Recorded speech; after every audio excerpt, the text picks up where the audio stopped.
Welcome everyone to NetBCN. We are really happy to have all of you here today. We know that some of you are coming from Barcelona Mobile World Congress, we hope, we guess, but we're also really happy to have you here in this special event of NetBCN. So NetBCN is a community based in Barcelona around networking technologies, and we used to do 3-4 events every year, and we are really excited about this one. This is the biggest event that we have had ever, and we have 4 different talks. We have even 2 sponsors, aside from the WOC, the university, the venue. So we have sponsors RETN and VyOS.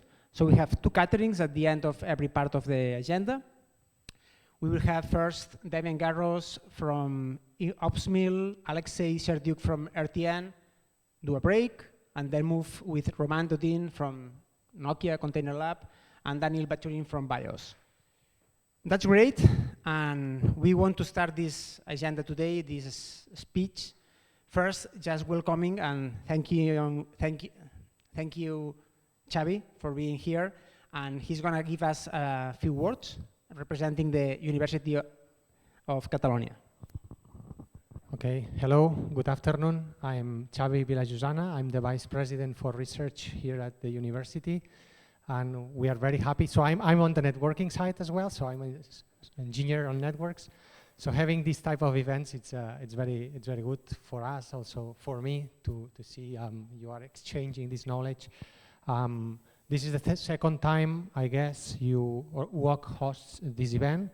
And as I told you before, we are very happy to receive you, to have this knowledge exchange here at the university, because I think this is one of the places it should be, okay? So I'm not only saying that, so welcome, enjoy the event, and learn a lot of things, and maybe the Wi-Fi will work later. Maybe you can solve it, but anyways, thank you very much. Thanks. Thank you very much, Xavi, and we are more than happy to be welcome here in the University of Catalonia, because it helps us to bring the event to different places in the city, bring different community. But we also want to welcome our president of NetBCN, Paolo Lucente, that he's always behind the scenes, and he's going to give us a bit of recap of what NetBCN means and what we have done for the last 7 years. So for an applause for Paolo. Hello. So it is. Yes. So it's a great pleasure to be here and to have all of you. And like Christian was saying, this is our biggest event in every aspect, like length, amount of people. So we are super happy to see the community to grow. Like what is our positioning or what is our story? Like Christian was saying, we are around already for 6-7 years. We went through pandemic, we did events online, and now we are back with in-person events. We started as a network automation meetup, but then we said, like, let's expand a little bit the scope. I mean, we are internet people after all, so we went back to embrace all the topics around internet, technology, and things like that. And our format is very, like, informal. And, after work, like maybe this is the first time that we are, just doing something in the afternoon, but otherwise it's an after work, and then let's go for beers and things like that. This is our main difference, for example, compared to SNOG or Network Operators Group, right? So we really want to be a community, local, informal, and that's it, and do deep technical content. We have some resources over here, like, so we don't stop just with these events. For example, we have a Slack. If you are not if you are not on our Slack, please come on our Slack and contribute. There is a lot of fun on the random channel. We speak a lot of things that are not technology, but also, a lot of stuff, revolving technology in Barcelona, and there are working opportunities, like there is a channel where we post work opportunities. So, come if you are not there. You can write us through we@netbcn.cat. We have a website, maybe not the best. We are looking for a, let's say, a web developer. Today, we thank a lot our sponsors. Like we have, Christian was saying, we have WOC here. Thank you, Xavi, once again. We have RETN. We have Milko. Milko, please stand up. He is from RETN. RETN is a pan-European, carrier. You see the banner there, what they do. RETN, they did win the in the global carrier awards. They won as the best European pan-European network, right? So they are really cool guys. And VyOS, I know VyOS from the times of Vallata, so that tells a little bit my age. So thank you so much as well for being here and for sponsoring. That's it, I think, from me. We also finished the slides, so thank you for coming once again. Let's have nice presentations and coffee breaks later.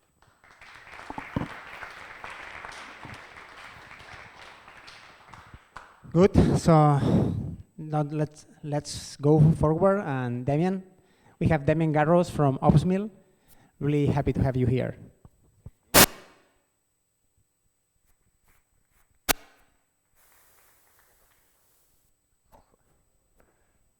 So is the mic working? Can you hear me? Is that working now? Yeah, now it's working. Just as a reminder, we have 45-minute slots, so we hope to have a presentation for around 40 minutes, some time for Q&A after the presentation. Just remember the questions that you want to ask Damien at the end, and let's go for it. Cool. So yeah, hi everyone. Very happy to be here. So today we're going to talk about we call design-driven infrastructure automation, and specifically powered by Infrahub, which we'll talk about. It's a product we're building right now. So yeah, very happy to be here. It's so we'll talk about OpsMill. It's a new company that we're starting.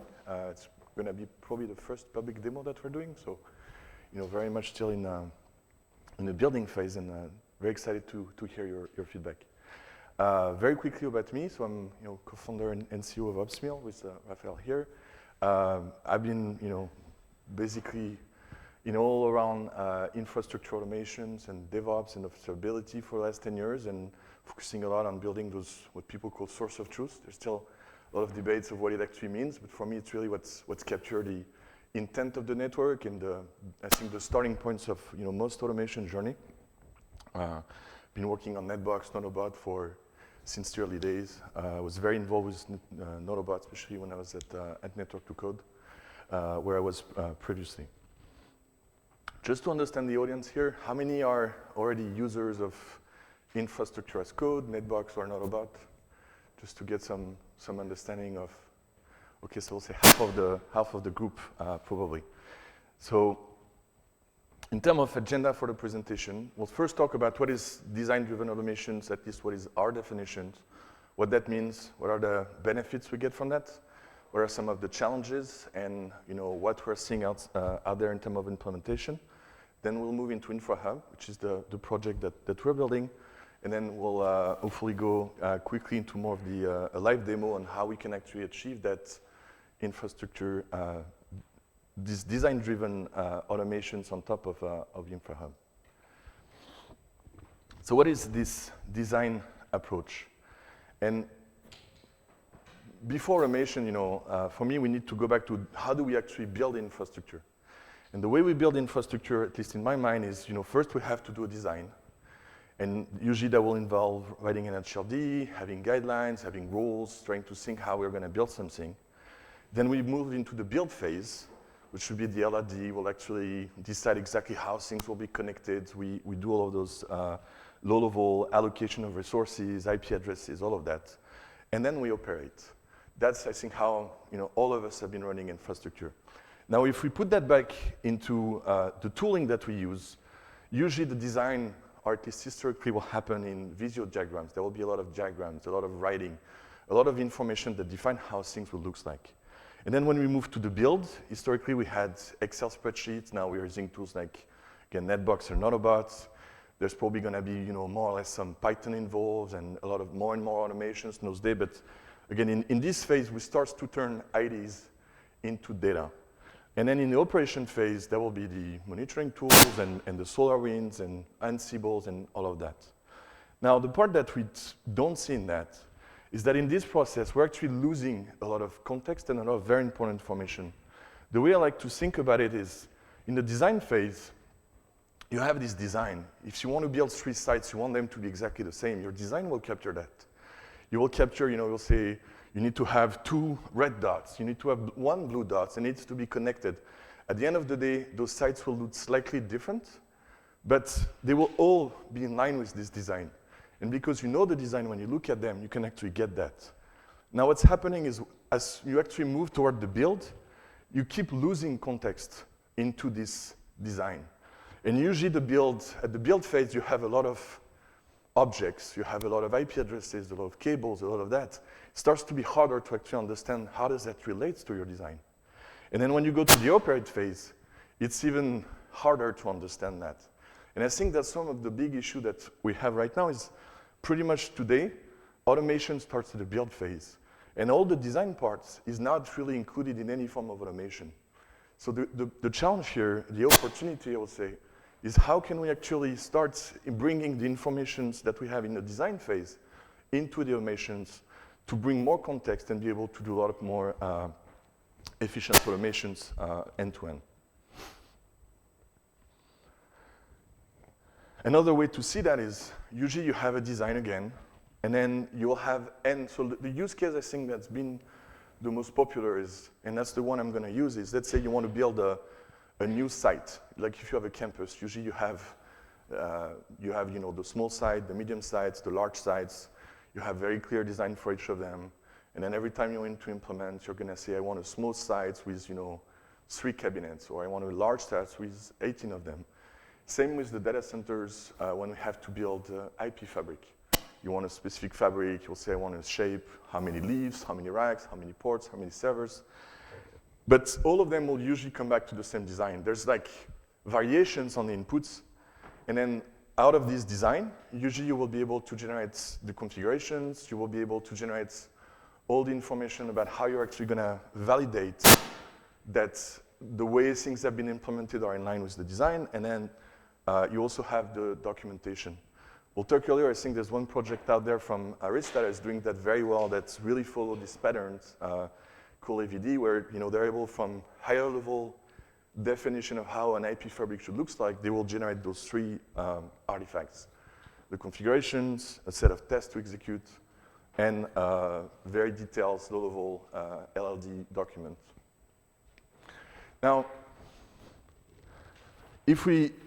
another way to look at it again is you have your design, now you will need to feed some set of inputs. Every time you need to build a new IP, a new pod, you'll have to define its name, you have to define how it looks like. Here I try to really oversimplify. I put inputs as shapes and colors. And then let's say if I put square and triangles and blue and orange, I will get these implementations. And then be careful with the same shapes with different colors, I will get something different. Now, how this part works in the middle, I think there's a lot of options. Some people are 100% in code. There's frameworks that have been built where you have more of a DSL that will let you express how your design is going to look like. Actually, Network to Code published some plugins around that. The part that's not personally the part that I'm focusing on right now. Let's say you have a way to capture how you took your inputs into those different implementations. The part personally that I think hasn't been really solved today is if you have all of those instances, how do you, and we'll talk, about the challenges after that.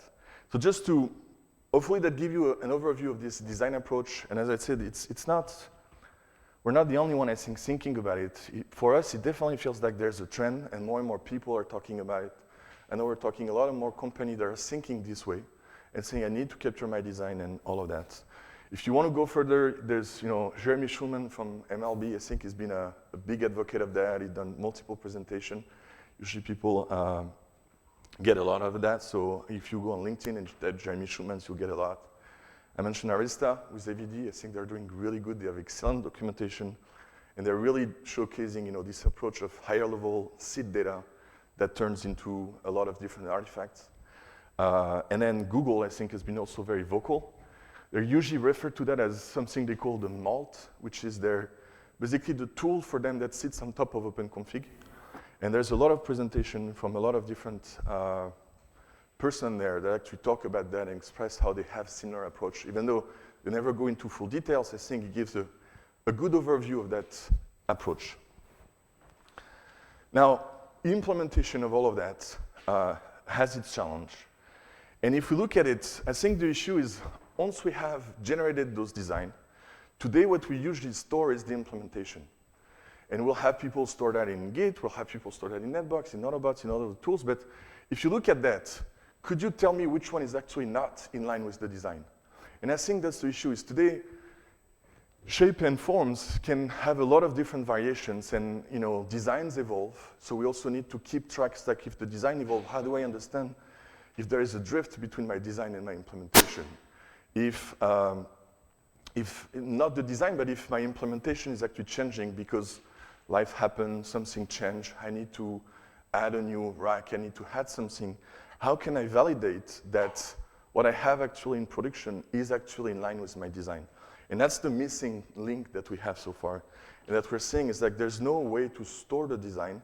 We're just storing this low-level implementation and we're missing the link between all of them. So that's what we're trying to think. Again, another way to look at it is like the inputs, as far as I know, again, in automation, I learned that with enough time and motivation, there's always someone that builds something that will be able to solve the specific problem. So I will say more as a general comment, but from most implementation I've seen of people trying to do the design, usually you have a script that is more of the design builder that will basically take your inputs and generates all of that. Usually it's like a one-time thing. It's like you will use it once, and then you will never be able to reuse it again because it's very hard to actually make those systems idempotent and make sure that if you design change, you will be able to change the implementation. And then the inputs are like, you use them once, you feed them into your script, and then you forget about it. And I think that's the issue, and I mentioned the implementations, the result of everything that was generated, more and more tends to be stored in the source of truth. It's also one of the greatest use cases and why people are using those kind of solutions for automation. So where we think, we want to bring a different perspective with Infrahub, and I'll talk more in the rest of the presentation of how we're doing that. But our approach is to say, what if we actually could store all of it in the source of truth? What if we could store the implementation? What if you could store the inputs to the design, because those are actually data? And what if we could actually run the design ourselves as part of the process and have a system that basically has not just the data, but has also like a CI pipelines that will be able to potentially do more actions around the data and validate that the data that we have in the designs are actually in line with the data that we have that represent the implementation of that design. And so that's what we're building with Infrahub. And again, that's the second part of the presentation, but we think that once we're able to have all of those systems in one platform, that really elevates what we can do with this design approach.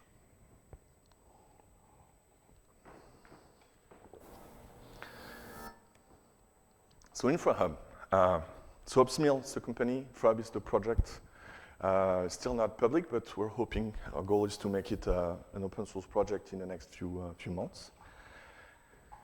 What is Infrahub? It's really, we like to think of it as infrastructure as code with a data-first approach. It's really trying to basically take everything that we like in infrastructure as code, but the one thing personally that I don't like is Git is not a database. If we put all of our information in Git, we really reach the limit of Git. And we're missing all of these data management platforms. So for us, Infrahub is like we're rebuilding this infrastructure as code first approach into infrastructure management, and we see that applied across networking, security, clouds. At the end of the day, we all have different verticals, but we're sharing a lot of problems, and we're sharing a lot of, why not share a lot of tools and solutions as well? As we were working on Infrahub, one thing for us that was really important is, why do we have, actually talk about it later, but when we talk to a lot of users, what we see today is there's a pretty fragmented market. There's a big part of the users that are actually using Git as their primary source of truth. And I think in the cloud, it's the de facto source of truth. People are using Git. In the networking, there's a lot of what we call purpose-built tools like Netbox or Notobot. They're really designed for capturing a specific type of information about the network. And the largest organization, most of the time, they're actually building their own and completely building their own database. And when we looked at that with Raphael, we tried to understand why the biggest organization they're rebuilding everything. And we came back with those two, for us, fundamental requirements. When you build a source of truth, the two most important things is you need to have a very flexible data model, because everything you want to manage, you need to be able to store that into your source of truth.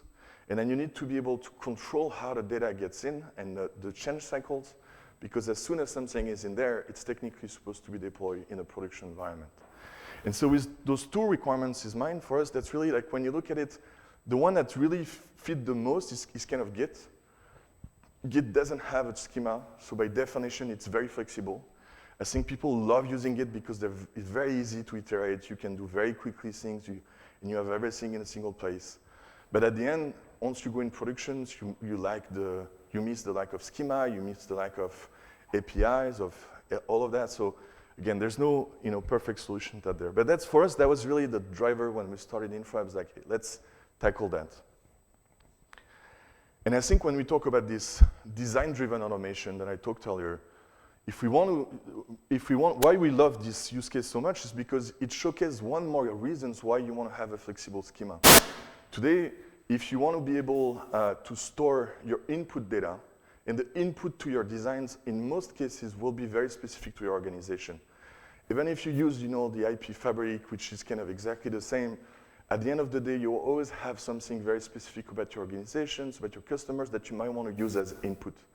And so for us, this design approach, it really showcases the need to have, if you don't have a way to quickly extend the schema of your source of truth, then you're going to get stuck. You're not going to be able to store it in that source of truth. So again, just one of the reasons why also we're looking at that, and our vision is that as we have more flexible sources of truth and solutions, we'll see more and more design approach, and we'll see more like higher level models that will be stored in those systems and not just the technical implementation that we're seeing today. So the pillars of Infrahub, as I've mentioned, is having a very flexible data model. So we actually went with a very different technology stack, where goal is not to go into too much details in the presentation, but just to let you know, we're actually using a graph database, and we managed to plug on top of that graph database all the construct in Git. So we recreated this database where you can have branches, you can have diff, you can have merge. And then we couple that with very tight integration with Git. The vision is that we have this unified storage system, and because we wanted to recreate what we have, what's really good with infrastructure as code, and when you use Git as your source of truth, is Git doesn't just store your data. It stores your file, it stores your templates, it stores your script, it stores everything. So this idea that every time you need to make a change, you can create one branch, and you will be able to change everything in a single branch, validate that everything is correct, and then you will be able to make one peer review, one validation, one merge, one commit. And for us, that was a very, very important aspect. We're like, if we want to take the data out of Git and put them in the database, we need to find a way to not lose that tightly coupling between the data and the rest of the data. And so that's really what we're seeing with, for us, is like, we're seeing the source of truth as more than just data. We actually want to be able to store the design. We want to be able to store the design builder, which is a code that will be a text file or a script. We want to store the inventory, the business information, whether it's a file, whether it's data, we want to have all of it stored into this unified storage and have this storage, this entire system supports version control, support branches, peer review, all of that. That's one of the fundamental aspects. And then on top of it, we reintegrated all the system in infrastructure as code, meaning peer review, CI pipeline, and a lot of also like processing and capabilities that we like to have in our CIs today. And then of course on top of that, we added the UI, API, GraphQL, and everything is really API driven. So if we go back to this slide, just to give you like how does it compare to the other solution. And again, usually with Git and infrastructure as code, you could put yes everywhere. And I've seen people are like, oh, I put a UI to Git and I put a query engine on top of Git. You know, everything is possible, of course. But I don't think most people will recommend you to do that out there. So, so that's our approach, and that's what we've been building. If we look a little bit of the core infrastructure. So internally, we're using a graph database called Neo4j. We have a tight integration with Git, and we build this engine that lets you define your own schema. So out of the box, when you use Infrahub, and I'll show you, there's no schema. Like, that's also the aspects, like you can use the one that we provide as examples and as the community will maintain, but out of the box, it's completely schema-free. And then it's up to you to provide your own schema and define everything. And this schema can be a technical implementation, can be higher level models that represent your design, it could be anything in between. So maybe with that, let's move to the demo. I'll sit down because I need to type a lot. I'm actually ahead of time, so I hope you have a lot of questions.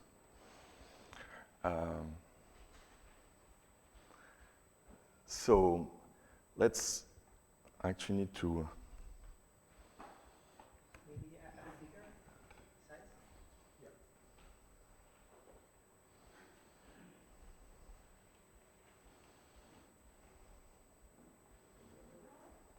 Yes. So first, let's look at Infrahub. So this is Infrahub. So right now it's a completely fresh instance that doesn't have anything. So if you actually look at it right now, the object section is where your models will be available is empty. There's a lot of menu. There are more parts of the CI pipelines and all that, but out of the box, there's no information. The only thing you can manage and store are the tags.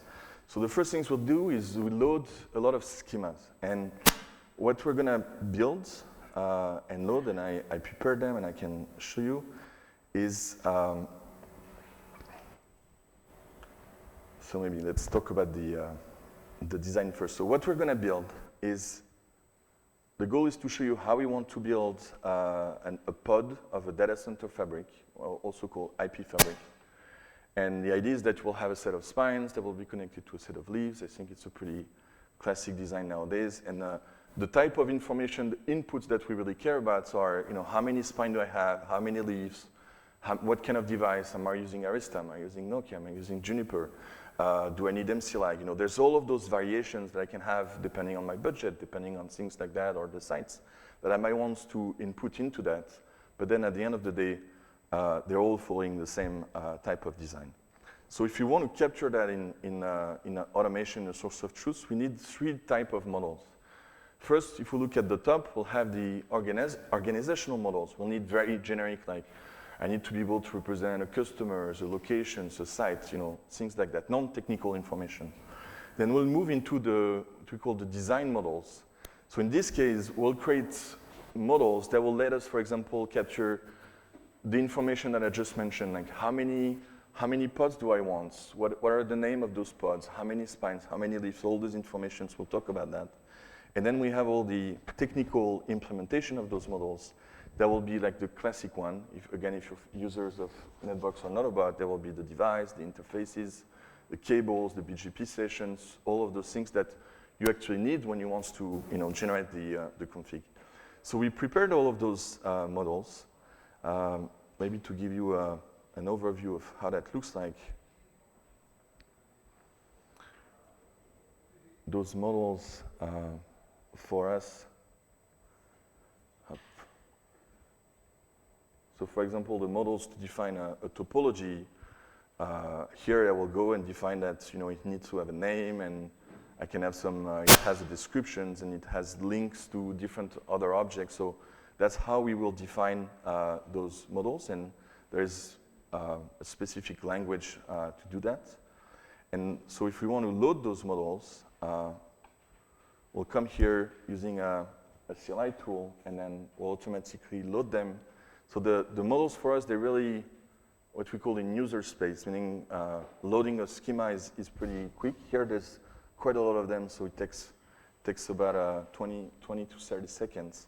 But after that, we don't need to restart anything. It will just automatically, like the UI will be refreshed, the APIs will be automatically regenerated, and then we'll have our models now that are available in the front end. So here we have the devices, we have the locations, we have the, so for example, here we have those topology that I was talking about. And here we can define different informations about our topology. So because models without data doesn't mean much, I'm going to generate a first set of data that will, actually, this one. So here what I'm doing is it's a seed script in a demo. I'm going to generate a lot of like base information. I'm actually not going to generate the pod itself, but just I need to have, like, for example, my list of devices. I need to have basic information that I will be able to reuse later on. And then hopefully, in this case, I will also start populating what my initial inputs to my topology looks like. And then in second phase, we'll actually look at generating those topologies. Don't know where the noise comes from, but I don't think that's me. Some context. It is clothes or static. Either your clothes or it's static or it's rustling. Do you want to use the table microphone? No, I think it's, I might be.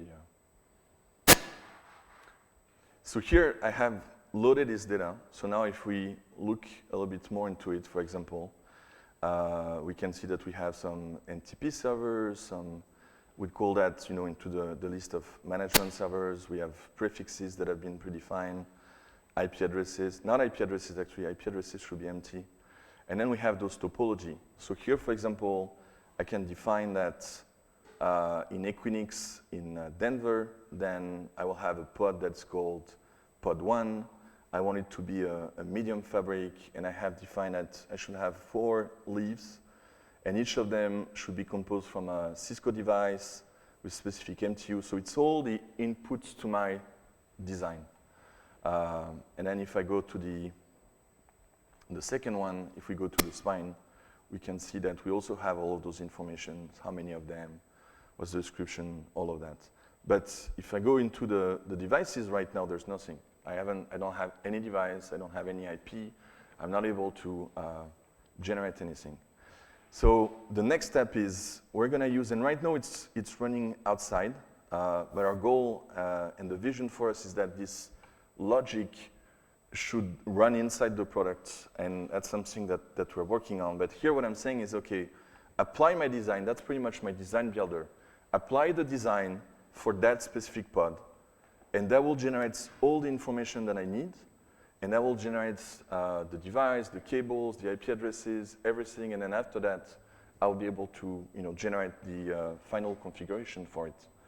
And the vision again is that if I change the inputs tomorrow, if I change, for example, let's say I have 4 spines today, 4 leaves, I want 6, or I want to activate MLAG, that those scripts will be able to run again, we should be idempotent, and then we should be able to identify pretty much like, what did I generate the last time?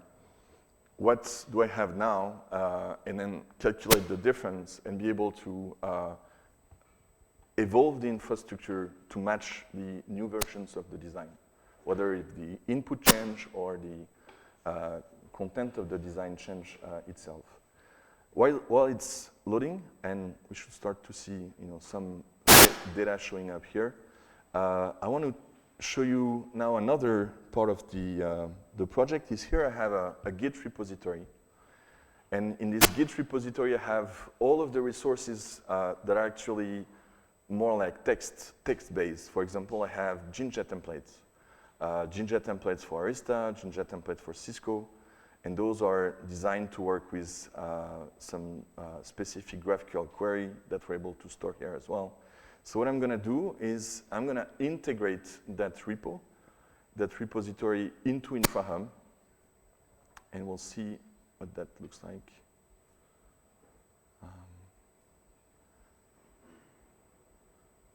I'm just doing it through GraphQL because it's faster and I don't have to type. But of course, you could do it from the front end. So here in the background, what's happening is we're actually pulling everything from this Git repository, and we're integrating a lot of things into that, and I'll go back in a second. Now, I just wanted to show you those devices that we created. So for this Denver pod, we said we wanted 2 spine and 4 leaves, and so we have those devices here. We have all the interfaces that have been provisioned. We have the cables. There's the BGP session. So all of that was generated based on this design. And now I can generate the configuration for it. So for us, if you go back to what I was explaining earlier, if we want to be able, like the vision is the source of truth, it's my personal definition of a source of truth is if my infrastructure burned tomorrow, if everything crashed, disappeared, I should be able to rebuild everything from the source of truth. Meaning, if I just have the data, but I don't have the cabling plan, if I don't have the configuration templates, if I don't have my scripts that goes from my source of truth to my Jinja templates or my Ansible playbooks, then that's not going to work. So everything that is required for that needs to be part of it. And the other thing is if we want to have, as part of a CI pipeline, as part of a review pipeline, we should actually review the data, but we should also review the changes to the templates, and we should also review the final rendered configuration. And so for that, we actually built the entire engine to generate configuration, for example, inside the product. So here we can see the final rendered configuration because I did this integration with Git. If we go to other system, like for us, we actually call that transformation. And the reason is a configuration file is just one language that we're translating our internal data models to be able to fit. But tomorrow, more and more systems that we manage, and actually even already today, they won't require a configuration. They're going to require data, payloads. They will have their own APIs, and we'll talk to that. So another example is we can actually generate any payloads. Here I have an example is how open config data for interfaces would look like. And the benefit is here we can there's one API that exposes that data, and you can easily grab that information with Ansible, with any Python script that you have. You feed that into a GNMI configurations, and you'll be able to configure your device. So I often hear people say, oh, it's super hard to use OpenConfig to do configuration.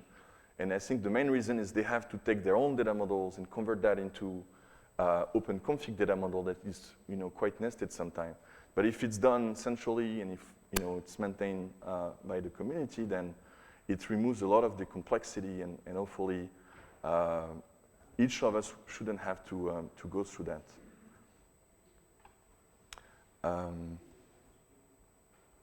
So here we have so now we have created the device, we have created all of that.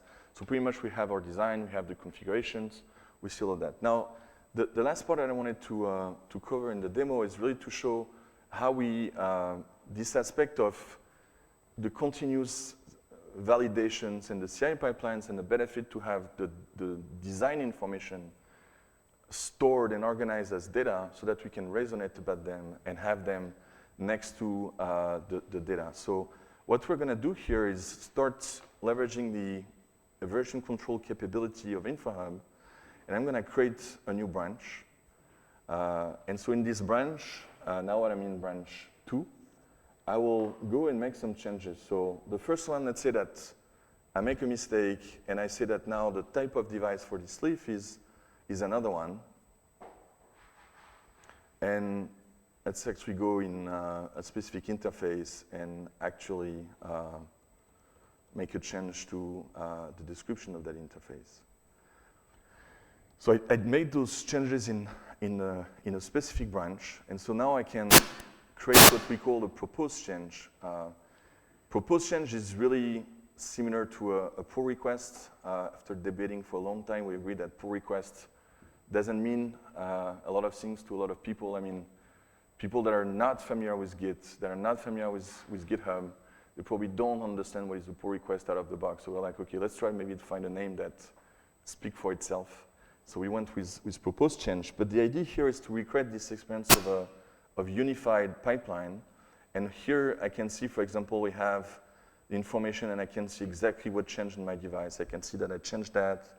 We have the ability to do comments and discussions on that. If I had files in Git, I would actually see them here.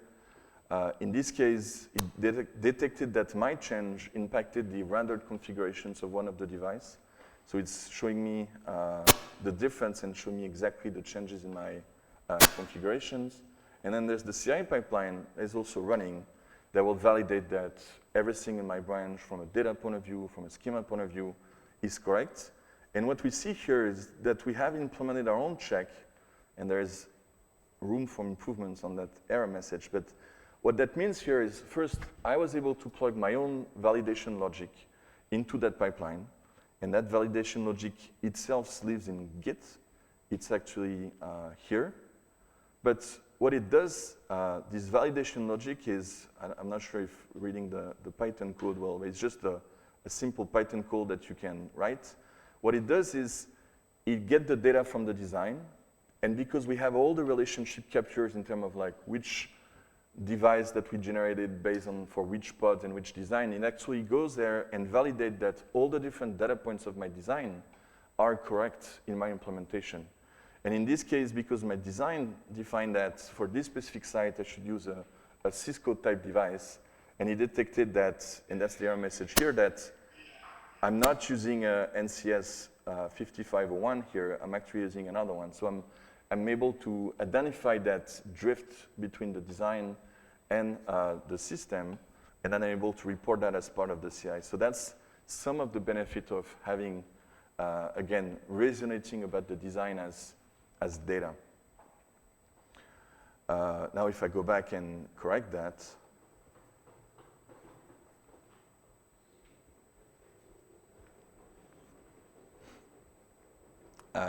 now I'll be able to rerun the test up. And now the test will pass because now the design actually is in line. The implementation is in line with my design. And then once that's approved, I will be able to merge that.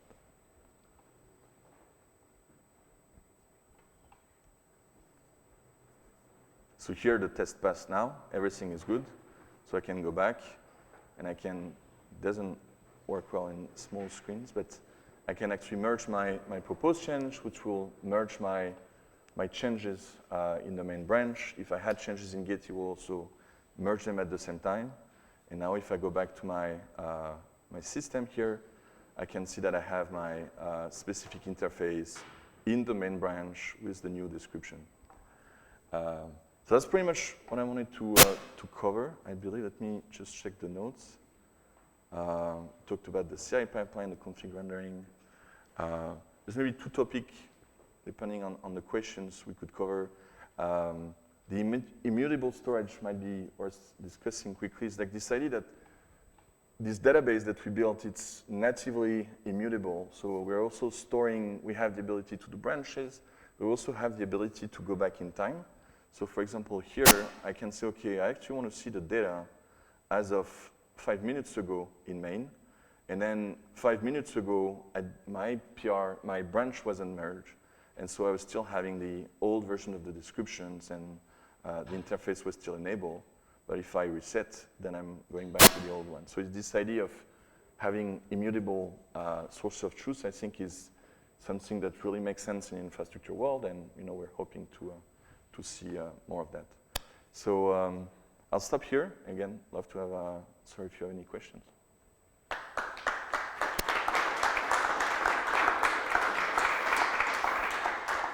Thanks, Damien. So, questions in the room? Anyone?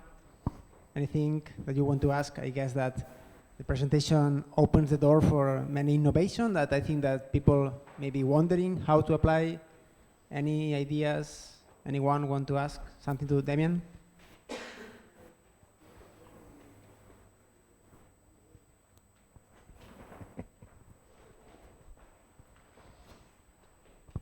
Thanks.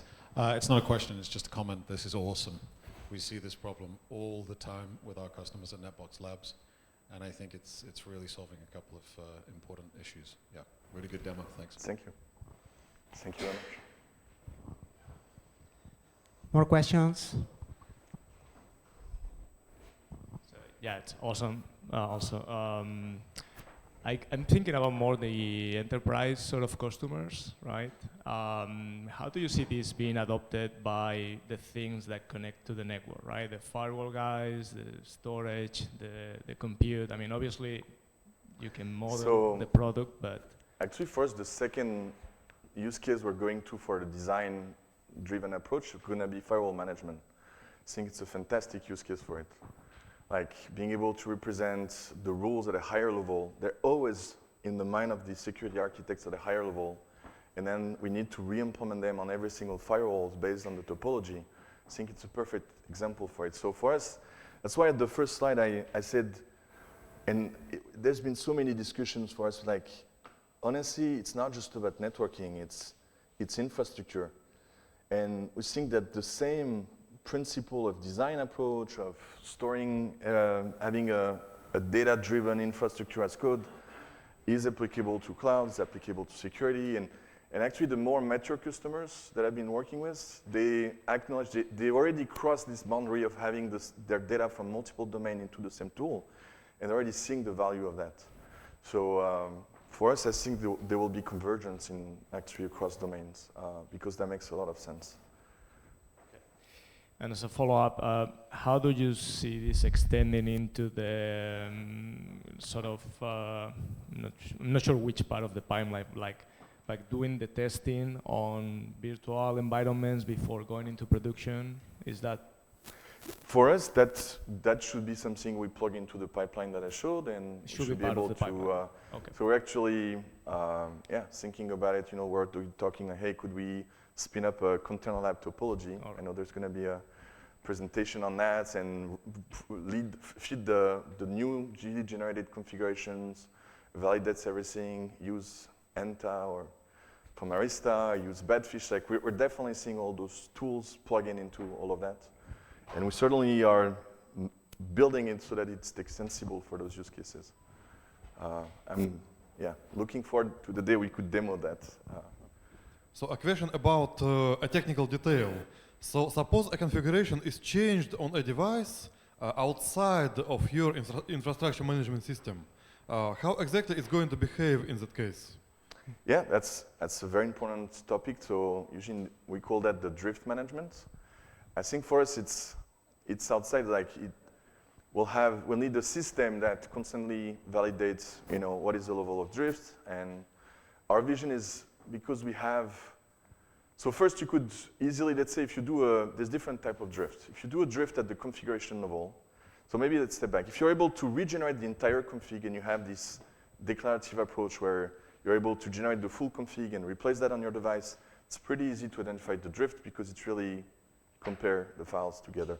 In that case, that will be pretty easy to report as part of the comments on the proposed change, and you will say, hey, I actually detect that this change has a different drift or things like that. Now, in the more advanced environments, you want to bring back the information from the network in a structured way. And then we'll need to, that's not something we have fully integrated, but we're definitely seeing that as an important topic to cover in the future. In terms of integrations, so probably the inputs that come to the Infrahub, I don't know if you expect them to be put like by the user inside the Infrahub, or do you have maybe external integrations that you can, let's say, use to interact with other? I think, yeah, big organizations, they probably have their own portals. We're seeing a lot of large organizations are already doing that, whether it's a ServiceNow forms or something. On our side, everything is API driven. We have an API, we have SDK, we have, so it's your choice. Some users that may not have external integration, they're probably gonna maybe use the form that we have and do it themselves in a system, or they can build it outside, but yeah, both should work. Good. More questions? You can ask more questions to Damien or Rafael later in the, or Peter later in the coffee break. So maybe we can move to the next one. Thank you. Thank you very much, Damien.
Yep. Hello, everyone.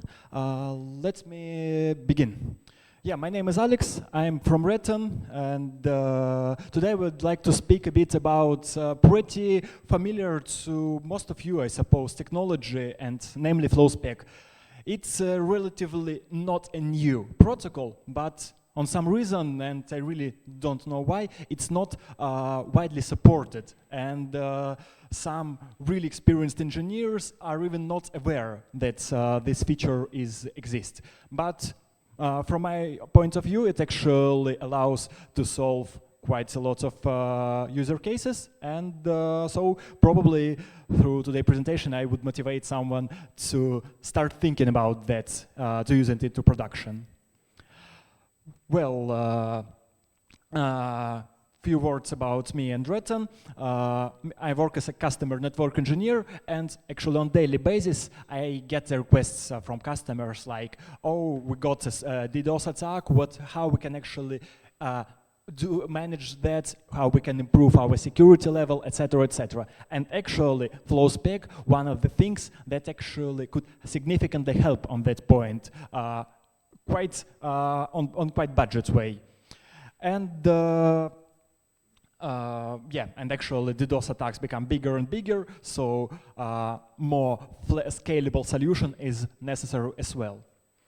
And if someone is not familiar with RETN, as was mentioned in the beginning of this event, we are a global internet service provider with network both in Europe, Asia, and some other parts of the world. But in context of the subject, most of our network based on Juniper routers. And actually Juniper is a pioneer vendor for Flowspec protocol. So we got quite a lot of experience and wish to actually share and extend that further. So let's actually first of all define what Flowspec is, what actually is that. And generally actually it's just an extension for pretty well known to everyone BGP protocol, well, a bone of the internet. But Flowspec does routing in a bit more smart way, because BGP operates routes, prefixes, subnets, etc., etc. But Flowspec manages particular flows based on TCP, UDP ports, and other headers information. And then actually this management could be done on a quite precise way, because we have a lot of various options actually to match packets and some actions to perform over match packets. So just an example, we can match all packets which are TCP with TCP SYN flag, which are more than 100 bytes, packet length. And actually it is a bit irregular TCP SYN packet, so probably it needs to be additionally investigated, so we cannot just even drop it. We can actually redirect it to some verifier tool, firewall, DPI system, etc., etc. So Flowspec allows us quite flexible and wide options for matching and actions as well with match packets. And actually it opens us wide fields of possible usage of this feature. First of all, basically it could be used for various traffic engineering tasks, like we can route UDP flows on one way, TCP flows to the specific ports another way, etc., etc. But this is basic, and apply, for example, various class of service metrics. But primary applications come with the DDoS mitigation, filtration, and that matter as I began. As security matter becomes more actual and actual. And that I'm going to elaborate more. Flowspec also allows to exchange filtration rules between providers. And that's quite unique feature, actually. So let's make a little history outlook. So first discussion of Flowspec began year 2003. And 2 years later, in 2005, we got a first release presented by Juniper and Arbor Networks. And actually, the first release was already great, because over the time, actually, just the minor improvements were added into the protocol. But generally, the protocol remains as it was from the beginning. So for now, the current standard that defined protocol is RFC 8955. And actually, it's pretty easy reading. If someone is going to implement this protocol, it's kind of not a boring text to look through. So actually, looks like it's a pretty old protocol. But what about vendor support? And actually, not that bright. As I mentioned, it was presented by Juniper in 2005, but for example, Cisco got it almost 10 years later, in 2014. So, and that's actually the interesting point, that this protocol is actually both relatively old to be something quite default, but for some vendors it's recently added feature that is only a subject to implement to some networks. And maybe that's the answer why not everyone widely use it for their purposes. And the point that obscure maybe it is microtic, because someone with the kind of budget companies use them often due to lower price, but unfortunately their Flowspec is still not supported. Let's take a look actually for the basic practical example. We have web server that suffers from DDoS attack, and actually even DDoS attacks become bigger, kind of patterns changing, but actually most of them, major of them, is still just regular UDP flood, actually fragmented UDP flood. So to just drop this multi traffic, we can install a basic rule, match protocol number 17 UDP, and match fragmented IP fragment flag is set, and actually then just drop these packets. So pretty easy. But someone can say, well, it's nothing interesting new. I can easily do that with my existing firewall system. kind of what's new Flowspec brings to me. And it is, because we remember that Flowspec based on BGP protocol, and actually BGP provides the crucial thing, this rules distribution across the network, because we have a network with a lot of routers across it and with some BGP policies between. So we can actually drop this Flowspec rule at a single one, and then this rule will be distributed across the whole network by default, automatical way. And if we would like to change it on some way, manually or again automatically, this update will be also distributed quite fastly across the whole network. So we don't have to have a complex firewall orchestrator and management system. Actually, solution came from the box. And also great thing that we have these rules that we need at every router in our network, so we don't have to pay a lot of attention where attack come from, because it will be every time managed at the edge of our network, at the first router, without risk to get backbone congested. So, and since Flowspec is pretty standardized protocol, it could be, we can actually go even further. We can extend our filtration scope beyond our network and actually to our upstream network, because we can agree with our upstream provider to ask him to accept our Flowspec routes and implement them, take action on their side. And usually upstreams has much higher capacity, so they can manage higher attacks. Because, for example, if we have a network with 10 gig uplinks, this 10 gig is actually defined highest attack that we can manage. And even though we have the most complex system, because, well, if the link congested, it is congested. But if we hand over this filtration task to our upstream, our capabilities increases significantly.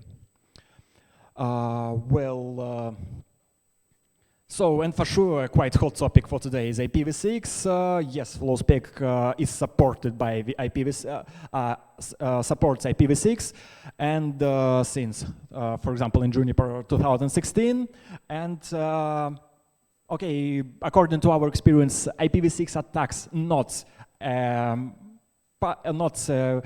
often thing for now, but some customers already requested Flowspec acceptance on our site to be sure that they are protected against such attacks as well. So, kind of let's summarize a bit. Well, what Flowspec is? Is it solution for everything? For sure not. And the primary problem here that Flowspec is not a stateful thing. It does packet matching, but just like this packet is matched and this packet is not matched.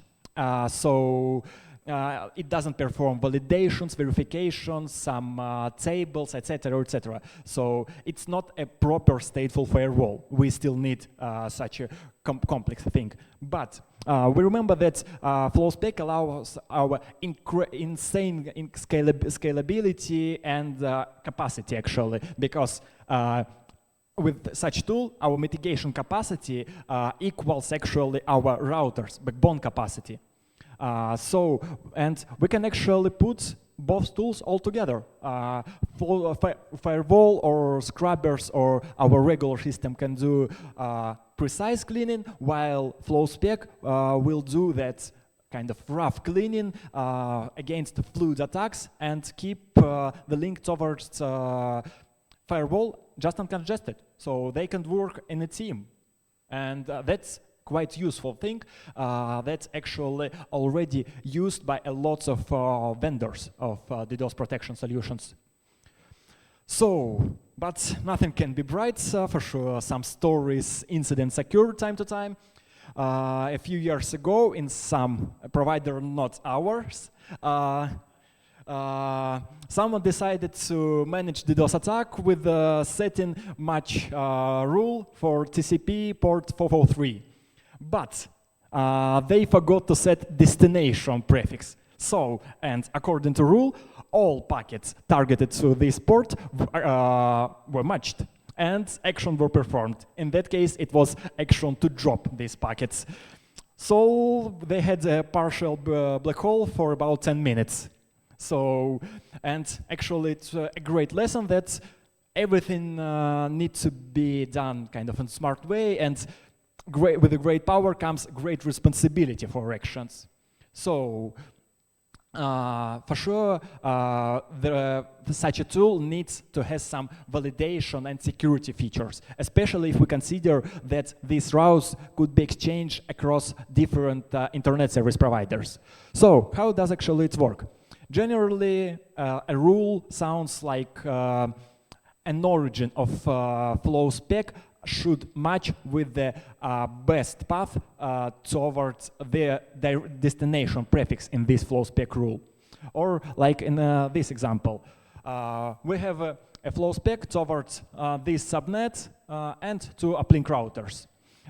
But these uplink routers, both of them, has best path towards this prefix over a lower one. So what would happen with the Flowspec announce? With a lower router, everything is okay because it gets a Flowspec announce, verify does it where it came from and where actually best path directed to. And we see that best path directed to the origin of this Flowspec for this route. So everything match to actually RFC rule, and this Flowspec is accepted. But on the upper router, it's a bit another, because best path targeted not towards the origin of Flowspec, so in that point, Flowspec route will be rejected. So it's important to keep in mind if we have complex network with a lot of peerings, uplinks, we need to be sure where our prefixes has the best path, to be sure where our announces for Flowspec will be accepted or not, if we do them. And actually such approach for validation is great because it doesn't create a new field, a new list, tables, objects, etc., etc. Flowspec just rely on BGP already existing security infrastructure because every respectful ISP should have prefix list based on route objects, RPKI records, etc., etc. And so every downlink should be able to announce only prefixes they're allowed to announce, not someone else. And then actually we can actually Flowspec just rely because on that thing, because if there is no others another prefixes, there will be not best path towards some another prefix, so the illegal Flowspec will be not just accepted.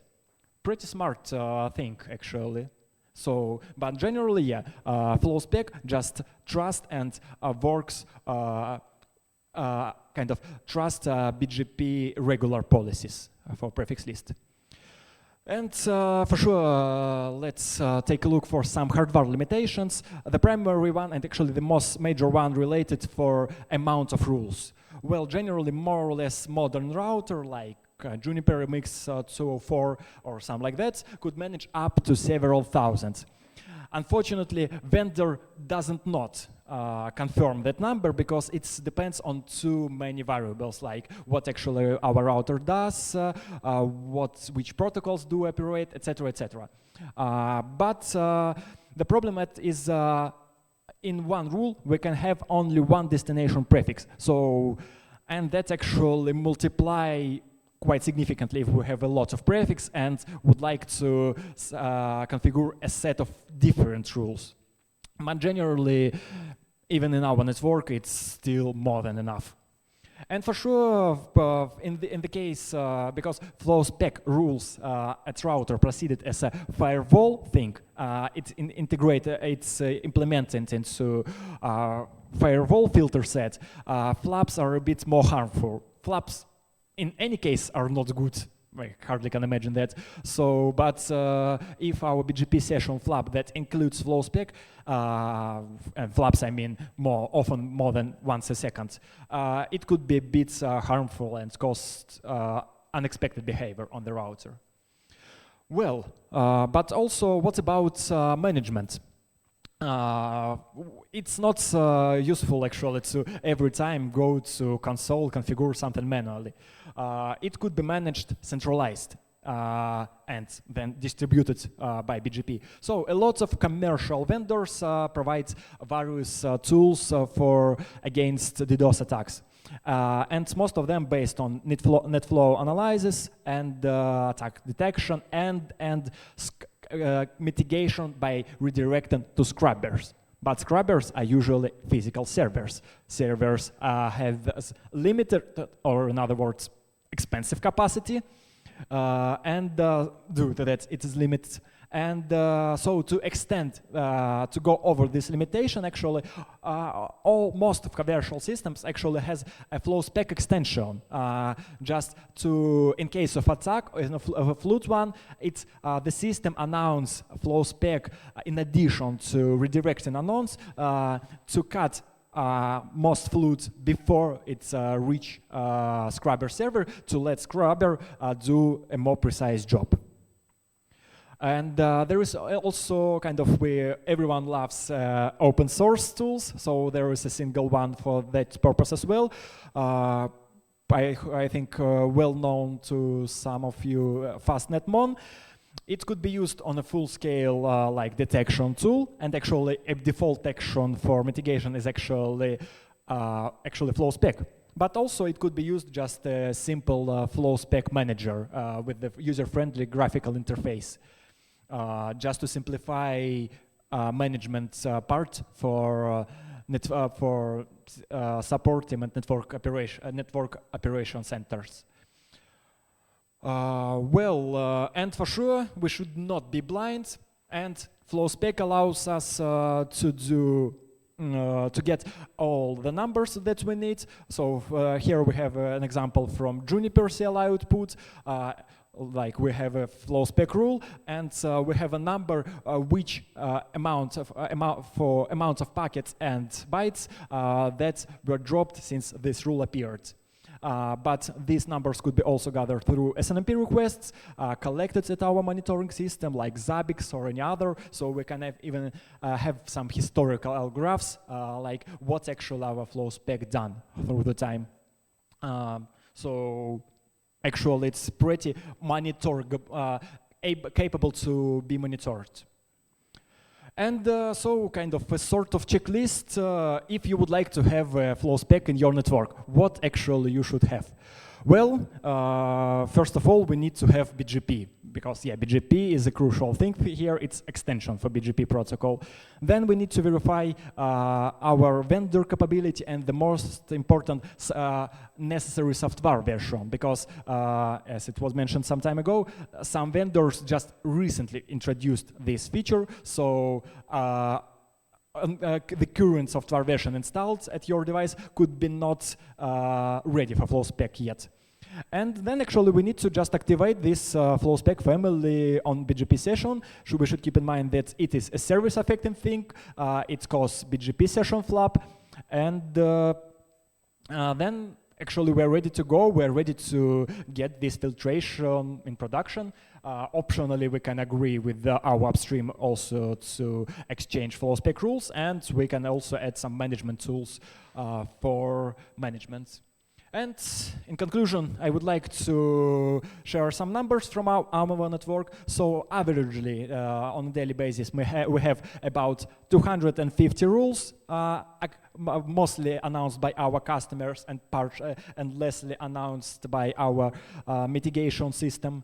And averagely daily drop traffic is around 11-12 gigs. It's not that high number actually, but time to time we face quite huge attacks that's actually easily managed by Flowspec. And one of recent reached a size actually in a peak time, it reached 800 gigs. And nobody just noticed that because it was managed at the edge of network, so backbone was not congested, and actually we got the primary advantage what this feature designed for. So a great one. So that's it. Thanks.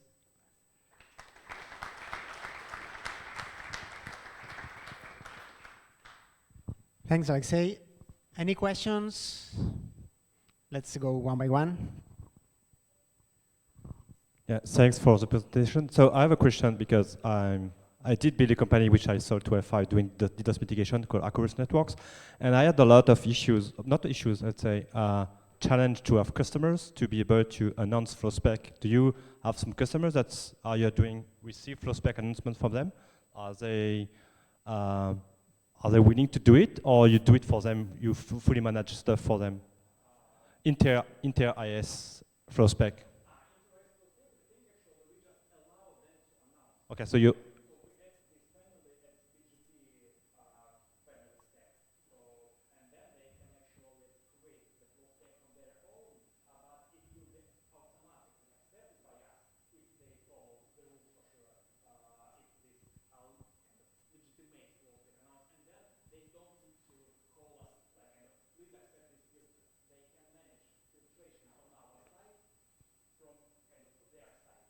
Okay, so because for me it was like almost 5 years ago. So now customers are getting more willing to do it because back in the day nobody wanted to do to touch Flowspec. So for now you see on all your DDoS customers, what is the percentage of people who are willing to announce Flowspec rules? It's like a minimum, or it's like 20% big, or no? How many customers, like on 100 customers, how many of them are let's say, willing to do it?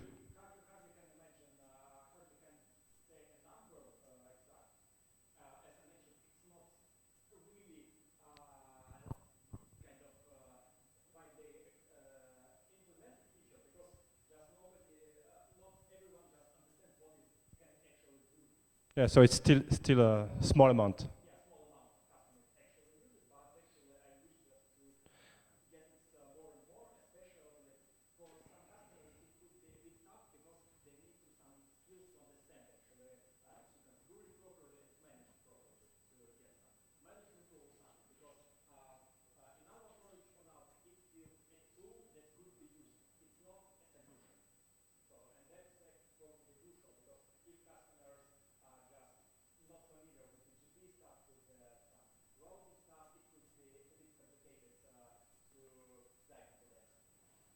Yeah, okay. So that was my thinking. It's about more education to help people to know it, because it was for me difficult to get it.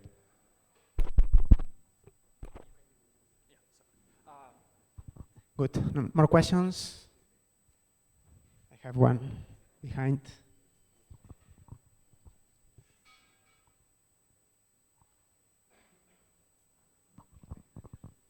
Yes, so Alex, first question is, so as a customer, I advertise my own address with specific Flowspec that is supposed to mitigate the specific attack, right? So for example, if I provide a UDP service, is it realistic that I could make up a Flowspec rule that actually matches only the attack traffic and not, for example, DNS that I provide? Kind of yes and yes and no, because kind of if attack a pattern exactly match your production service, for sure, and kind of both malicious and production traffic will be matched. So in that case, yeah, the service will be affected, because in that case you need to split attack and production traffic on a smarter way. But if there is some pattern to split, for example, in case of, for example, DNS amplification can be matched like for packet length, because malicious DNS amplifications I usually have bigger packets rather than actual regular DNS replies. So we can actually cut all DNS replies which size is more than, for example, something. And yeah, through that we can actually manage some amplification attack as well. But mostly, yeah, it's overlaps. So, but usually UDP flutes are actually not harmful to be discarded. So like the most, well, not the recent one, but quite famous several years ago, memcached UDP source port 11 to 11, and actually it's breaks nothing to drop this UDP port, but same time we saved someone's network could be saved from really harmful attacks over 100 gigs. I've been also wondering if any tools can automatically make up Flowspec rules based on what you tell them about your services. So, for example, you say that you run HTTP, and it knows that it should never use TCP and 443 in a Flowspec rule. Or if you use DNS, that it could automatically design a rule for you that matches attack but not DNS. Or it's an idea for a project. Yeah, exactly. It is. As I mentioned, there are some tools, open-based, open source one, and commercial ones, and they already have approaches actually to add kind of procedures. If we have an attack with this pattern, which Flowspec should be implemented into network in addition or instead, or kind of which action should be taken. Well, I mean, can they automatically decide on that? It performs automatically. Yeah, well, that's with cool. reaction time. For example, in our existing system, reaction time is about 30 seconds. Well, and the last question in GNOS. So the story about filtering all 443 traffic. So if you create a filter that matches IPv4 routes to limit it only to the prefix of the customer itself, so will it also match Flowspec and prevent such incidents? It depends, because if we use some specific tools are usually announced with the destination prefix including. So it's quite specified one. If we announce it to uplink needs to verify some destination prefix. So destination prefix should also exist. This thing happens when actually Flowspec rule were manually added into network directly into actually configuration line. So it's not often case, but it happens. So generally, protocol does not reject, generally protocol allows such rules without destination prefix, but they're not common. I see, thank you. Good. Just one question for you, Daniil. We have not seen VyOS in the list of projects. Do you have any plans, any? Well, it's already supported actually.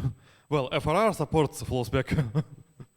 Well, thanks to David, Alistair, and everyone else from the FRR team. And yeah, VyOS uses free-range routing for its routing protocol stack, and yeah, we have a CLI for Flowspec rules. Yeah, the idea of presentation came actually because every time when customer actually come to us, oh, you have Flowspec, what Flowspec is? I need to actually explain from the basics. There are rules, you can add them. Oh, we can actually add the rules. Could you send us an example? So time to time looks like someone is blocked in Google, but anyway, it's still not a common thing. It's still not a default thing. So probably due to that reason, I think that information needs to be spread a bit wider. Because the tool itself is quite useful. It solves a lot of problem. More questions? I saw someone. Yeah, you already. It was already covered. Paolo. Yeah, I had a question. Like, so the tricky part, if I remember a little bit the history of Flowspec, right? So it's the tricky part for the adoption of it, right? So it's the hardening, the security, the validation, and things like that, right? I was just curious, like, so there is for sure a need for a validation in this. Like, you cannot just send a rule, whatever rule. First, you have to validate the rule is saying or not. Like, there is the destination network specified or not. But then, like, I can specify a destination network that is not mine, right? So I was just curious, so is this validation, like this whole hardening part, is it part of the protocol, or is it part of a secret sauce that you guys have? Like, did you? It's part of RFC. It's stated in RFC. In RFC, there is an article about exactly validation. Okay. So it's defined by protocol. Actually, internally in our company, we added in our company additional verification because we have some particular case. I'm not sure should I go deeply on that subject, but kind of, yeah, we added some extra verification because we have also some self-defense system that adds external routes Exactly. that could kind of mismatch this. Exactly. So yeah, to prevent that case, we added kind of, if it happened, our internal system would anyway inject the legitimate Flowspec rule through additional verification basis through our in-house written procedures. Right. Okay. Perfect. That was my question. So, Flowspec needs some sort of extra secret sauce around it. If we would like to extend our kind of network and actually that default rules start to overlap, we need to get at some external system. Sure. Or kind of, exclude validation is not a good thing. Exactly. And to be honest with you, I think it's this a little bit maybe that hindered the picking up of a Flowspec, because the protocol is already useful by itself, but you need some secret sauce around it, and probably there is no really, you cannot streamline it. Like every service provider has specific use cases for deployment and things like that, so you have to develop your own secret sauce. And so actually not, because if you extend it, because if you have a Flowspec network and would like to a Flowspec route and would like to announce it to your uplink could accept it through the default on through regular basis. And to guardian matching rules are kind of RFC defined. They are similar for every vendor, should be similar for every vendor and for every ISP provider. So if we have different approach to manage Flowspec, it should be spreaded and accepted by default without extra configurations. So in our actual practice, we add Flowspec feature for existing BGP session through 3 statements. We adjust policy to accept this route family, and we actually add it for BGP statement in general, so without any more and other things. So configuration is pretty simple. Thank you. More questions? So yeah, thank you for the presentation. One question is, how do you know when to remove the rule, the Flowspec, so that the traffic can come back in? Because basically you're dropping the traffic somewhere else, so you're not seeing any traffic on yourself. So do you have to like kind of on and off, or? There is actually a great thing, because through actions we have actually one of great, rate limit shaper. Oh, you can shape it. Yeah, we okay. can shape it up to 10 megs, for example, okay. which will be not harmful, but we see that attack exists. Okay. Yeah, so that's an answer. Yeah, makes sense. Thanks.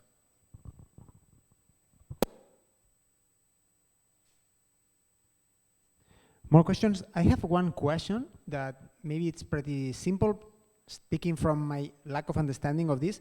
When you say that you are accepting a rule from your customer, following some rules, how these rules are enforced? Is this kind of a route map that you accept the Flowspec rule coming in, or how do you enforce this validation? Validation, as I mentioned, first of all, enforced by protocol itself. So actually, in our case, Juniper Routes performs that validation, and if it rejected, there is a reason. We can take a look why is it rejected. But in our case, as I mentioned, we added also internal system because we have a bit complicated thing. But by default, if we have this self-defense system that make all the things more complex, it is verified by vendor, already included into protocol verification. So you can provide some information about what's the validation logic, because the question is how you define the logic on that validation. From an external system, and when you say if in basic case without extra systems that affect network, it is performed by router itself. It's included in the router. So there is a way to define this logic, this validation logic. There is no way to define this logic. It's included, so it's kind of mandatory rule. So, but I mean, how you can put a rule that you cannot drop a prefix bigger than some mask? So because you don't accept and slice 16, for instance. Yeah, for sure. From that point, that for should be, first of all, more specific than actual general. But this is a logic. My question is, how do you define this logic? The logic defined by RFC, so it could not be changed. Okay, so you cannot enforce your custom validation logic, the RETN logic. Yeah, it's not a RETN logic. It's RFC something. Okay. 85 something. That's logic. So we faced some issues that this logic doesn't comply all our requirements. We added our external system with our custom logic, but actually it's for our own purpose. But for the customer, rules are still just follow RFC and nothing more. Okay, good. This opens more questions, looks like. But still, still they go through the route maps, right? I mean, sorry? So still whatever they announce you, Flowspec, they go through the route map. So you probably have all the tooling to do whatever you want without accepting it, rejecting it from the BGP session. Regarding route map, we have nothing specific. We just can accept and do standard verification provided by Juniper. There is no specific route written route map like accept this Flowspec, do not accept this Flowspec. We just actually limit available actions. So we, for example, will not accept Flowspec with the redirect to specific routing instance. We will not accept Flowspec with the change in class of service mark because, well, it will affect our traffic proceeding. But Flowspec with the just action drop, for example, we will for sure accept by default. So actually, that's the single thing we define for Flowspecs in terms of routing maps. Exactly. More questions, Guillermo? I mean, just maybe the question seems to be stupid, but regarding the logic, so it's like the only control. I know maybe it's a case that it cannot happen because the routing will not lead to that, but it's just to express the example. Let's say that you have like a small customer that asks you to block a prefix that is not his prefix, but just because that routing is crossing their network, if he has to drop through Flowspec, you will drop it. Because the route leads to the small one. But because they got that route on some way. Yeah. I know the logic might seem stupid because normally it should be on tier 1. So I mean, through that reason, they probably, if they, first of all, they probably hijacked the prefix if they are not allowed to announce it, or they legitimately could announce it because the owner of the prefix is included to their AS set or has an appropriate route object. So actually, as I mentioned, Flowspec has no external verifications. All of the verifications for is this prefix allowed or not based on routing regular BGP routing policies, route objects or PKI and that stuff. Okay, if some for reason that transit provider or whatever asks you to drop, you will drop it.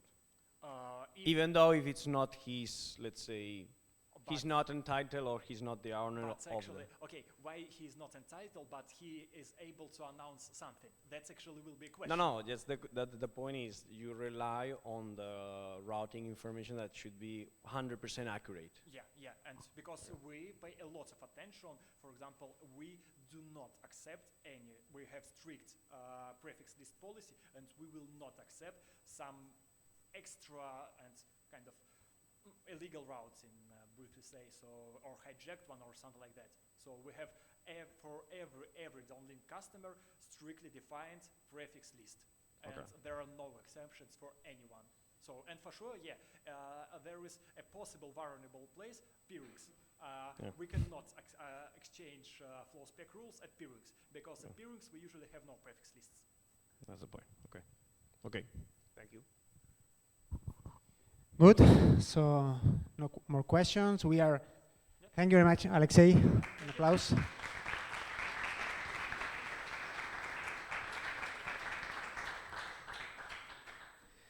Nice. So we are in the middle of the session, and after these two interesting talks, one about the management plane, one about the control plane, After the pause, we will have 2 sessions about data plane, so covering everything today. So next, we have a coffee break sponsored by RETN, so same company that Aleksei belongs to. And the coffee break is gonna take half an hour, so we will start again at 5:45. So you have time to go outside, take some breath, and go back in some minutes. Thank you very much. Good, so let's start with the second round of sessions for this afternoon, presentations. And we start this second half of the afternoon with Roman Dodin. Thank you very much for coming from Containerlab. And he's gonna talk about Containerlab for network automation. So a big applause for Roman.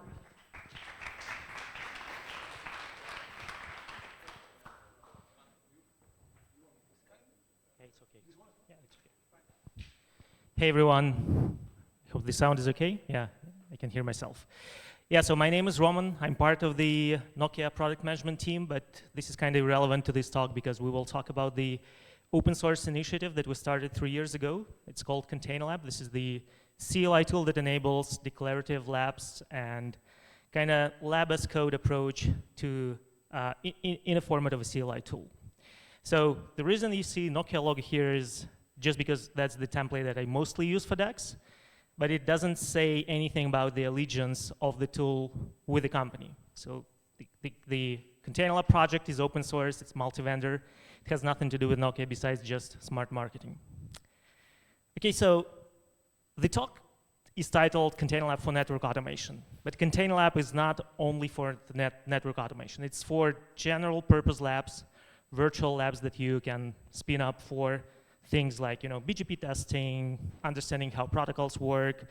But for network automation, it makes a lot of sense. And the reason is simple. When you play with network automation, you kind of have a level set already. You kind of have to know the Git a little bit. You have to work with YAML to define some stuff.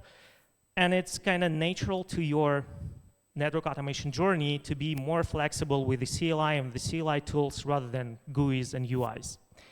But this network automation domain is a no joke, right? We have so many things to learn in the network automation space. And we're kind of sipping from the fire hose, right? There's a ginormous amount of technologies, products, databases, schemas, data modeling languages, and it just never ends. So the amount of things you have to master as a network automation engineer is gigantic.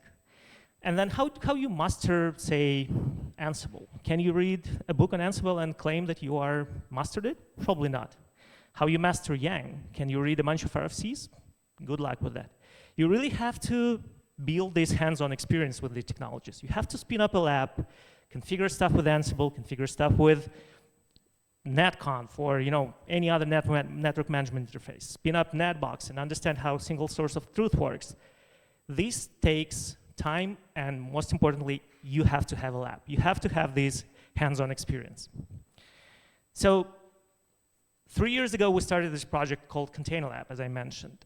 And fast forward today, we have accumulated over 100K installations, almost 95 contributors. We have 20 plus network operating systems that we support. But most importantly, we stand by the initial commitment for this tool to be free, open source, no questions asked, no strings attached, no paid version, no paid support. It's like in the true spirit of the community. It offers you a declarative way to define labs. It is light and fast because it's just a single CLI tool with all the dependencies embedded. It's open source, and you can find our GitHub repository and see the code and inspect it and try to improve it and whatnot. And it's community oriented. So we will kind of talk about this stuff today, and I will have 2 demos because I wanted this talk to be more energetic and not just slideware. But first we need to cover an important part. By now, we have a lot of users of Containerlab. When we started, it was just like a couple of engineers inside Nokia, and that was it. But over time, with a few effort, a bunch of talks that I gave and my colleagues did, we kind of grew a number of prominent users to a nice logo wall. And as you can see, it all started with vendors. So Nokia, Cisco, Arista, Juniper, they started to use Containerlab to basically do either internal validations and testing or creating labs for their customers. So we know that Arista goes to their customers and presents things with Containerlab, and we love that. That's exactly the purpose of the tool. But then came hyperscalers. They have a lot of software engineers. They can do stuff quickly, efficiently. They like to code. And for them, it was a perfect tool to build the networking labs in a way they manage the software. Then we had partners like Netbox, we have Proton, companies that are not necessarily into the networking directly, they're not vendors, but they interact with the network quite deeply. And of course, lastly, the downstream users, the service providers, the IXPs, enterprises, they use it to validate the use cases, try new protocols and designs, and so on and so forth. Now, we all know what this is, right? This is the way we spin up labs for, I don't know, 10 years, maybe more. GNS3 is probably more than 10. We all started with that. I started with GNS3, and we started to build these networking labs in a UI format. We created the links. We started to put nodes on the UI pane, and we lived happily with that. So why would we change anything, right? And we will answer these questions as we go through the demos, but I just wanted to make sure that you capture the stage where we started, and then we will see, in contrast, how Containerlab is different to that. So why do we want to define labs as code? This is probably the most important question to answer, because that's where all the benefits come from. When you define things as code, you open up a lot of capabilities, you open up a lot of possibilities for you, because you basically leverage all the Git workflows. Things that you now love and cherish with Git workflows, such as collaboration, for example. You define your lab as code, you push it to GitHub, and then suddenly you open up a PR and you can invite collaborators. It can be your networking team that sits next to you. It can be software team that can help you understand how to build this software project better. Or it can be another external contributor that wants to review the lab or consume it. And then you can review, create, collaborate over this lab pretty much as you would do with any software project. With Git, you also have versioning. And Damien opened the stage in the beginning of this session, perfectly capturing why Git is so popular for software engineers and how we can leverage it for networking. We can also leverage the same benefits for labs. Let's imagine you start to create a lab. It's a simple BGP lab or something, ISPF, doesn't really matter. You version it with tags or commit IDs. And then once you iterate and build more advanced lab constructs on top, you can add more versions to it, and then you can quickly switch from one to another. You can leverage it for CI/CD. You can leverage it to just keep the natural evolution of your lab. Super helpful and super easy to do because that comes for free from Git. And one of the parts that I like a lot is the sharing. I think labs are meant to be shared. It can be shared internally. It's even better if you share it externally, but Git is a perfect tool for that. We all know GitHub, we all know GitLab. Some weirdos do it in Bitbucket, but there is like public service where you can push your code to, and people can consume it from. And they can pull it, they can review it, they can see how you iterate it over the code base. So this sharing angle is super important because we now deploy or define all our labs in Containerlab, and we share it with our customers, with our partners, and they love it. They can pull the lab and deploy it exactly as we imagine it to happen. And at the same time, with Containerlab, we do not try to reinvent the wheel. We basically take the infrastructure as code approach, where you have some domain-specific language or configuration language that you use, typically YAML, maybe HCL or something like that. And then there is a tool that parses your definition and deploys your services in a public cloud or in the bare metal or anywhere else. And this workflow is typically known as infrastructure as code. Nothing new, but still quite powerful, and people love it and use it more and more. So what we do with Containerlab is we take this approach and we land it onto the networking problem space. We say basically, why can can't I use lab as code approach and define my labs as code and leverage the same powers that infrastructure as code offers, but to my small domain of networking labs? So that's the simple idea. But at the same time, it changes entirely the workflow of the lab. Now, it all starts with installing two small prerequisites. You have to install Containerlab, and you have to install Docker, because Containerlab works with containers, so you have to have a container runtime. We work with Docker. You can work with Podman as well, but Docker is the supported runtime for us. Once you install Containerlab and Docker, you kind of create your lab definition. You can either type it in, or you can clone it from a repository, you can copy paste it from somewhere, but that would be your text definition or intent of your lab. Then you basically just deploy the lab with CLI. Containerlab is a CLI tool. You can type in Containerlab deploy, and if you have a file, the lab will start up. And then next, you interact with the lab. Like with EventG and GNS3, you would connect to the nodes through the console or through the SSH, and you can configure stuff, use your show commands, things that we all do and love. You can also do this with Containerlab because the nodes will run on your VM or bare metal server as if they would be spinning up next to you. And lastly, you can either save your lab. You can basically say, okay, I worked with my configuration, I created some stuff. Now I want to capture the stage that I'm at. Or you can just destroy it and completely free up the resources. And that is exactly in the spirit of infrastructure as code. We do not want you to run the labs or run the tool when you don't need the labs. You finished with the lab, you can destroy it and free up the resources. And somebody else can consume the resources that you freed. You do not really need to consume the hypervisor or the VM with the lab running tool. Just deploy when you need it, destroy when you don't need it. So I talked a lot about the Containerlab itself, but we haven't really touched on the lab topology definition file. This is exactly where you capture how you want your lab to be deployed. What would be the links? What would be the nodes that you would like to connect?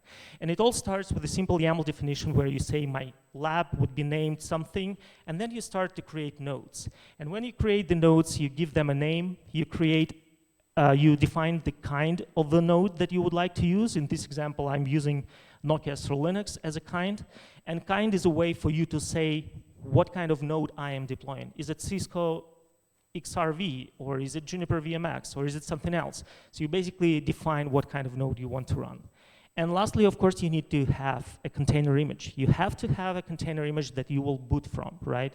This is basically an alternative to VM QCloud disk image, just container image.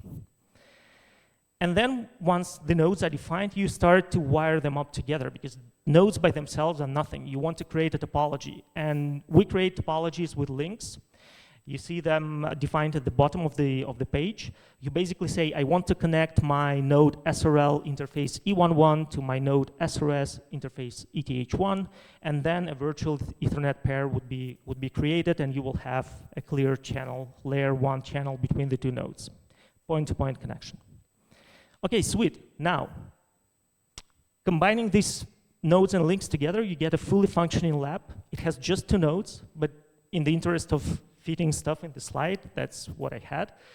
You can see that it's not too complicated. You don't have to code, right? Even though this is lab as code, this is just YAML.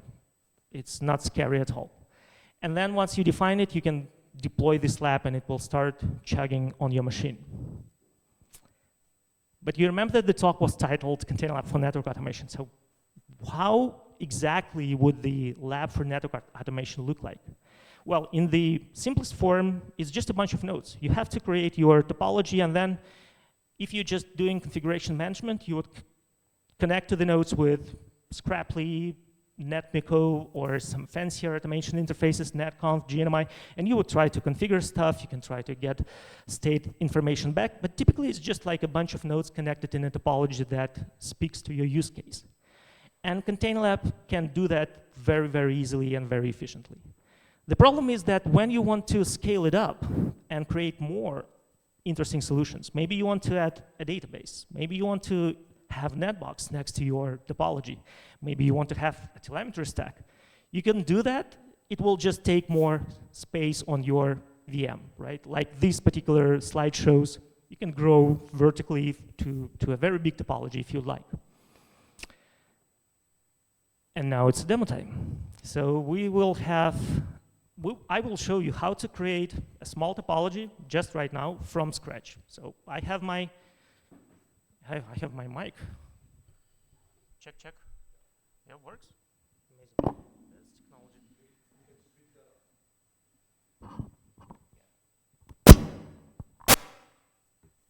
All right.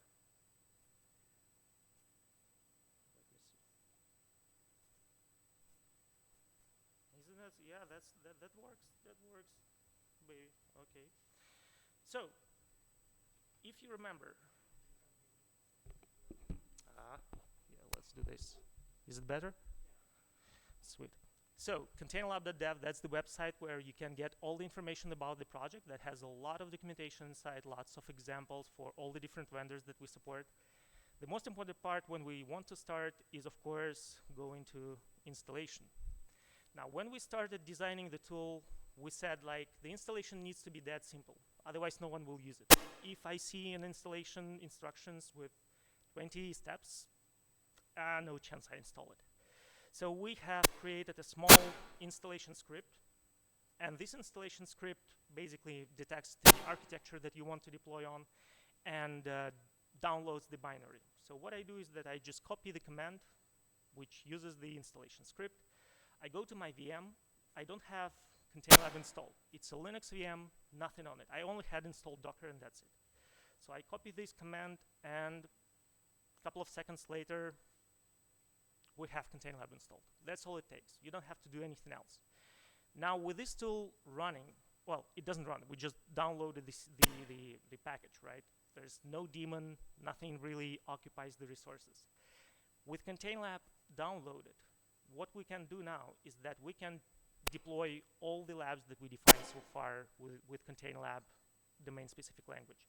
I will use the example of Nokia through Linux Ansible collection because I want to have some automation story here, right? So we will use the pretty basic Ansible collection that we created for through Linux. But as you can see, once when I defined this Ansible collection, I wanted it to be documented, but not only documented, I wanted to have a lab so that our users, when they want to use our collection, they have a repeatable steps. You said it's working. not so good. I'm just kidding. Okay, yeah, now I hear, yeah, that's way better. So when we created the configuration documentation for our Ansible collection, we wanted to have a lab that goes with it. And just think about it, how cool this is.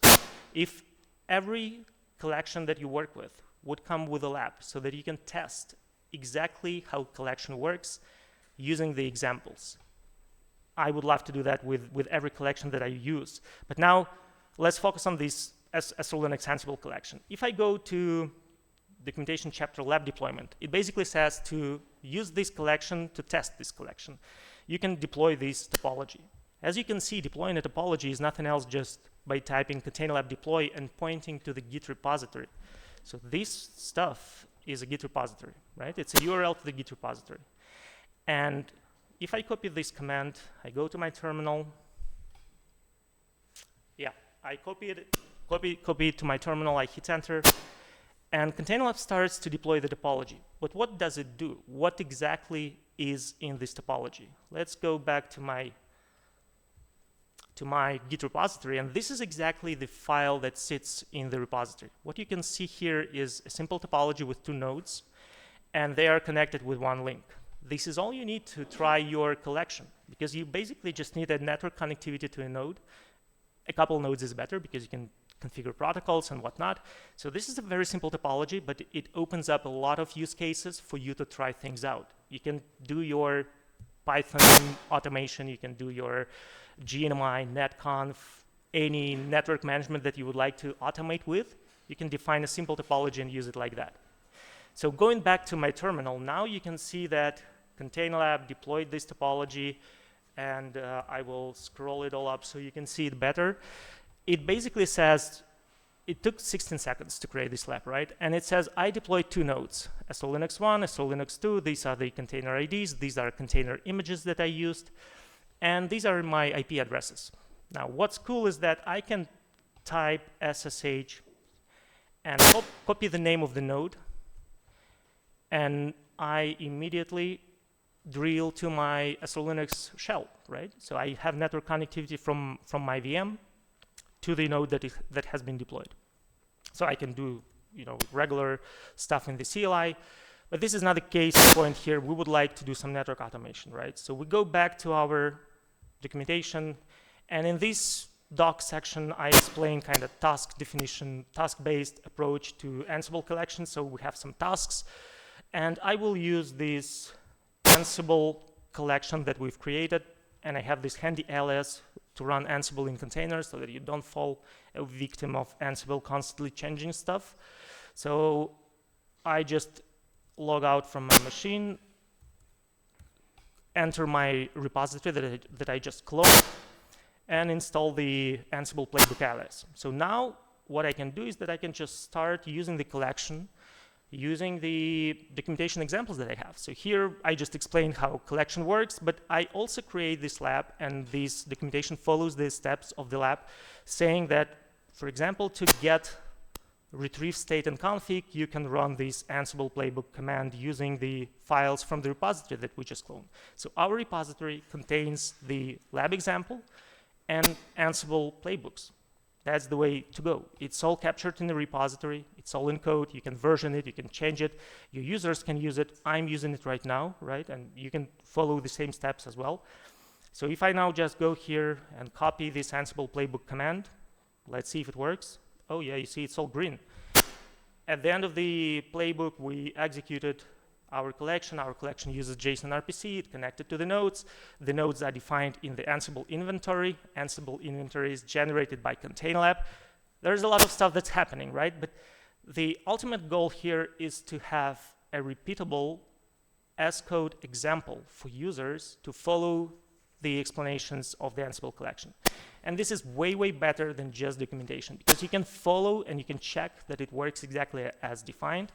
And you can swap, I can change the version in my topology file from SO-Linux 23.10 to SO-Linux 20.6, and I can make sure that it doesn't work at all, because that was 3 years back. But yeah, here's the idea. Sounds good, right? How am I in time? I have 20 more minutes? That's great. So going back to this stuff. It's not only, check what? Yeah, it's not only containers that we can spin up, but containers are the prime citizens of Containerlab.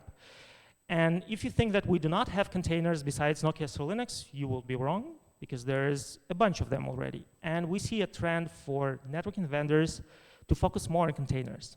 Now, why would they do that? Well, we have to blame the cloud.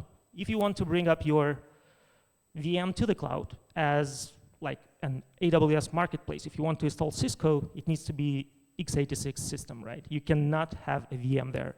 That is why more and more vendors started to focus on x86 containers to basically enter the cloud. And yeah, we have SO-Linux, we have Juniper CRPD, Arista COS, Keysight, if traffic generator can be containerized, for sure, our routers can be as well. So we see this trend is currently happening. We will have more containerized network operating systems, and it's so nice to work with them. As you can see, it took me 16 seconds to define 2 nodes. It will take me maybe 30 seconds to define 20 nodes. So it's really very easy and fast to define the topology, and this is the key to CI/CD enablement. You want to iterate on your network changes as fast as you would do with your code. And yeah, you have to have containerized network systems for that. But then it's not only containerized systems. We have the whole ecosystem it's not only networking containers that we run on. We have the whole ecosystem of containerized software projects that you can find on Docker Hub or any other container registry. You can think about client emulated with Linux containers, or maybe it's Grafana, Prometheus. Everyone has a container. It can be I don't know. Yeah, it can be a Redis database, it can be RPK validator. Nowadays, everything is packaged in containers most of the time. And besides, we can also use VMs inside Containerlab. This sounds like blasphemous, but it's true. What we did is we just packaged VM inside a container. Sounds a little bit like Exhibit, right? And a container runs KVM inside, and inside runs a VM. That's crazy, but it works. And there's a very little performance penalty that you have to pay. But for control plane testing, that's absolutely fine. It works reliably. Lots of people use that. So we can use all our VM access, iOS XRs, things that you have in your networks. You can use them with Containerlab. And one of the interesting things that I do not talk often, and I probably should, is that when you have containers, you work with container registers. That's where they live. That's where you store them. That's where images really belong to. And if you think about QCOW disk images, they are scattered all over the place. They are in some FTPs, somebody keeps them on the flash drive. It's a mess. But you can deploy a container registry in your infra. It doesn't need to be a public one. If you have to keep your images secured, only available to you, deploy Harbor container registry. It's a playbook with 10 steps, and you will have your container registry, and everyone would be able to pull images from it, use them in your topology definition files, and that would be your central point of keeping your images. And they are versioned, of course, with tags and SHA-hash sums. So very, very interesting and powerful technique to actually manage the images. And the second demo would not be so fun because I don't have enough time to do that, but so I will just play it, right? It's a pre-recorded set of things, but it's a bit more interesting because this is now the full-blown telemetry lab. You have a topology that emulates a data center pod, and we have the full telemetry stack on top to collect the telemetry and present it with Grafana. So it's a way more advanced than just two nodes connected with a link together, right? So how does it work? As usual, we start with Git topology, with Git repository. We copy the URL of the Git repository. We go to our terminal and we type git clone to get this repository to our machine. So we clone the SRL telemetry lab. What sits inside of this topology? There is a lab definition. This is the CLab file. And there is a lot of configuration files for all of the nodes because we need to configure our pods. We need to configure our switches to represent the data center pod, so it needs to be, BGP configuration needs to be there, but it's config, right? It's text, so it belongs to a repository. And now once we clone this topology, we can basically look at the Containerlab file. It's a bit small, but yeah, just trust me, it's quite interesting. So we define all our leaves and spines, we define our telemetry stack, we mount the configuration files for the GNMI collector, for Prometheus and for Grafana. We execute some commands to configure IP addressing and whatnot, but it's all in the code. I don't have to type anything. It's all already configured and saved in a state of the Git. Now, what I can do is that I can just say Containerlab deploy and point it to the file that we just looked at, and Containerlab starts to define this lab, deploy this lab. If I don't have any container images, Containerlab will pull it for me, so I don't have to check, do I have this image or not? It will try to pull it, so you have to have reachability to the registry that you use. And once it's done pulling all of the images, it will start creating the wires between the nodes to create those pod topology, to connect switches, spines to leaves and whatnot. And as you can see, this lab takes a little bit longer because we pulled some images. I didn't have them pre-pulled, so we downloaded quite a lot of megabytes from the internet to have these containers. But still, it's only 97 seconds. It's nothing compared to what sits inside. And we have 14 nodes with streaming telemetry stack. We also have a syslog collector there. And a bunch of leaves and spines. So what exactly is there? Once we deploy this lab, we will have Grafana running. And Grafana runs by default on port 3K. If you open this up, you will see a dashboard. How the dashboard is there. The dashboard is in JSON, so it again belongs to a Git repository. It was there, and all the panels, all of the logic that sits in this topology, in this dashboard, has been captured in a JSON file, so it doesn't need to be typed by anyone, by any means. And once you start, everything starts to work automatically. GNMIC starts to pull the data, then you have Prometheus, and GNMIC exports metrics to Prometheus, so Prometheus can pull them, and then it all ends up being drawn in Grafana. Looks amazing, right?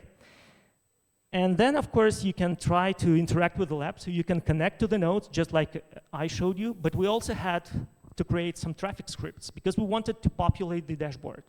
So a simple clients that you see at the bottom is just Linux containers. It's Alpine Linux containers that are super lightweight, but we installed iPerf into them, and with iPerf we start to push the traffic. There is a traffic shell script that basically starts the client to connect to the server, and as you can see, the graphs started to rise up, and we also have this nice weather map that colors the links based on the load. Amazing use case, and it doesn't take any effort for our pre-sales, for example, to demonstrate that. It's all fully automated. Okay. Yeah, and then of course you can connect to the nodes, and you can, for example, disable the links.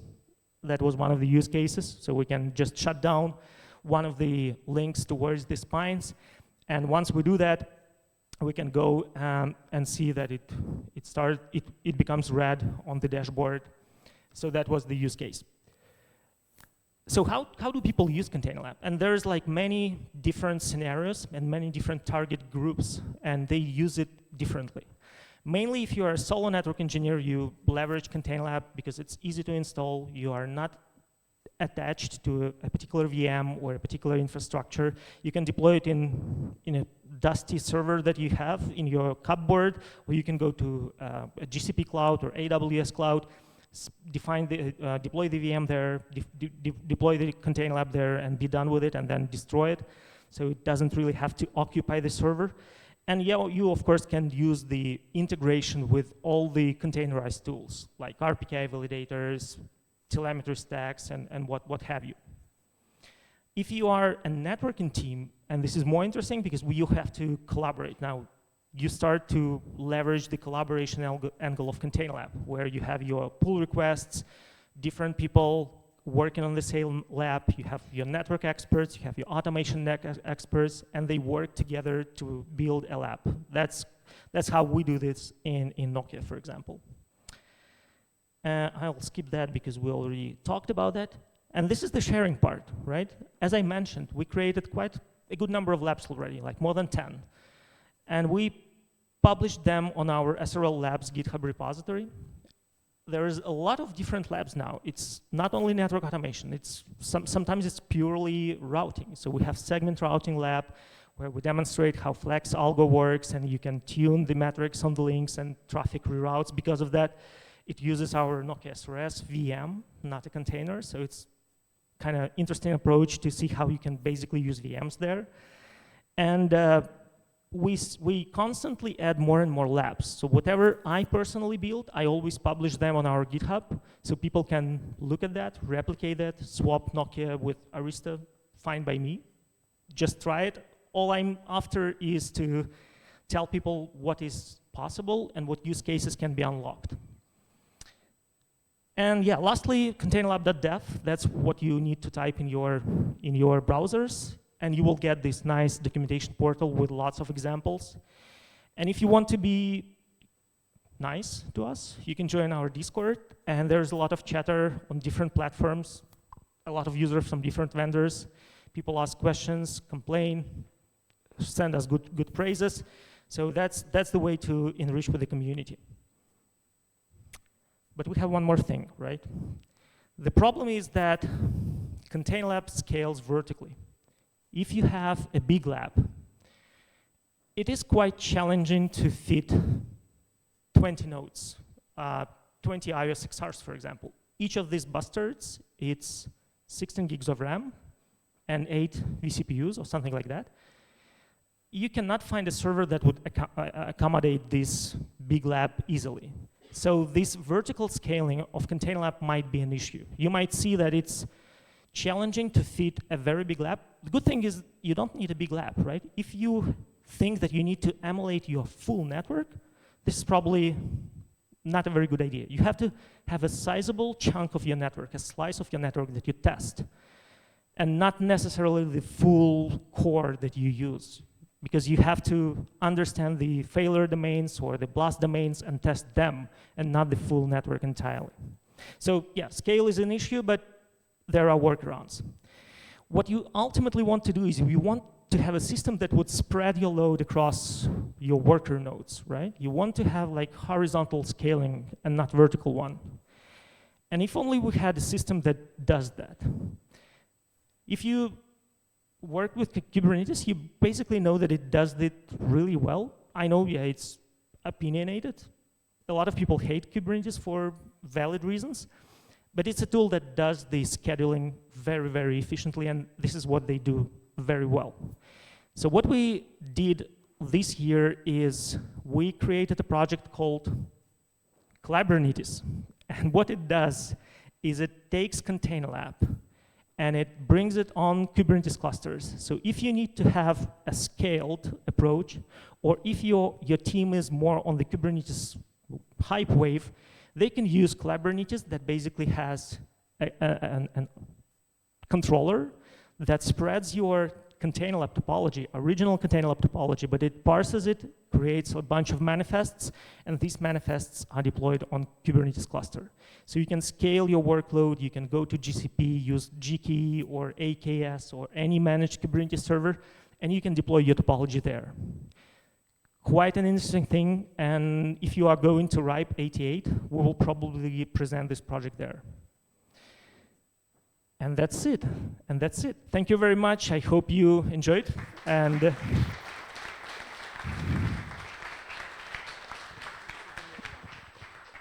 thanks, Roman, for this presentation.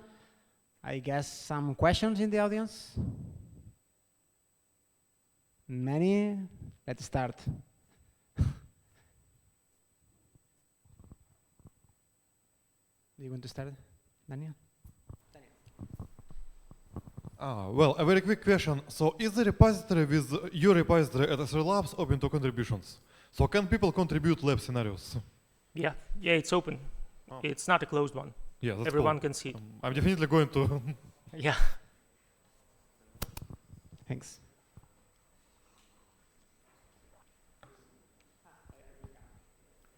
Hi, can you comment on your relationship to the robots testing project?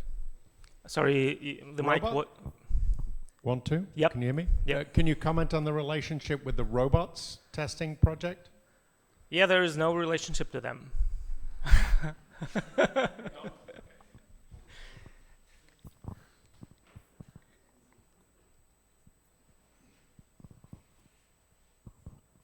First, congratulations for the job.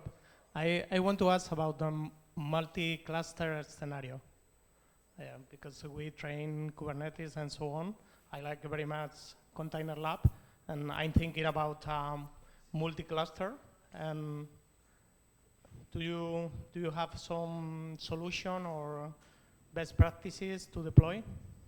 Yeah, I think that's the Kubernetes project that was shown in the last slides. That's our answer to multi-cluster topologies. But I mean, multi-instance or of Containerlab, not one instance of Containerlab. I mean, one Containerlab for every student. Yeah. Yeah. Well, if you want to create one Containerlab per student, they can use that on the same machine. You will just use the different name for each lab, and they will coexist on the same server. Okay. And different management network? Yeah, you can do different management networks as well, but they can still be on the same network if there is not a problem. Okay, thanks. More questions in the audience?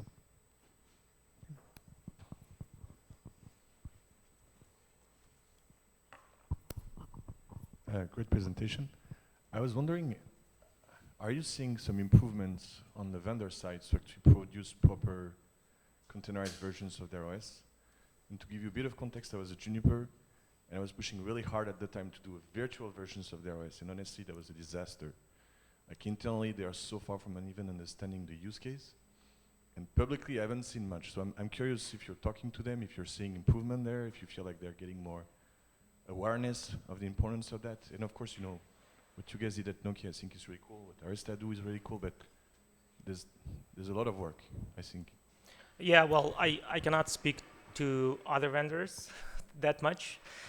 I only know that once we started Containerlab, Arista COS image has been started to see a spike in downloads. So people started to use COS a lot, and they identified some gaps in COS itself. Some features would be missing from COS, but they would be on EOS, for example. And yeah, and then the vendor then fixed them, because that was already a huge amount of users who would want to use that, and they complained to the vendor, and the vendor fixed the thing.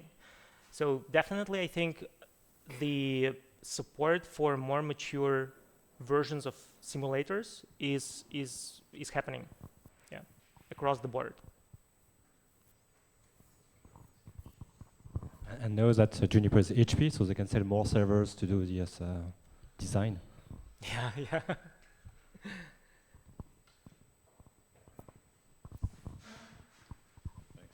Amazing project. As you already know, Roman, I'm a big fan. With the VR NetLab fork that you used to pull some of the virtualized images in, how are those?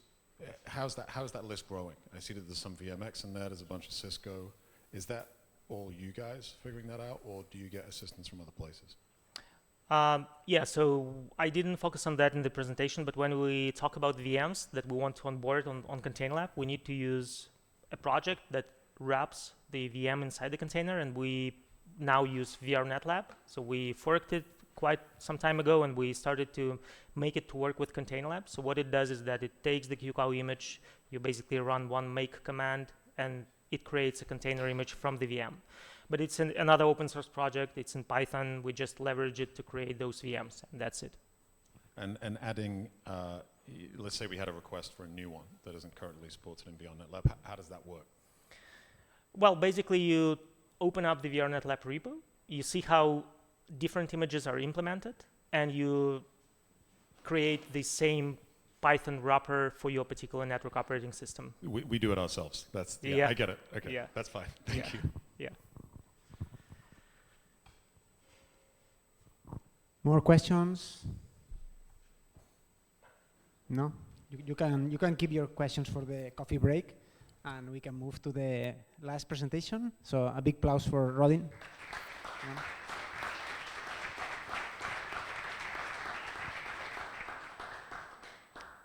Thanks, Roman. So we are going to the last session for today. So Daniil.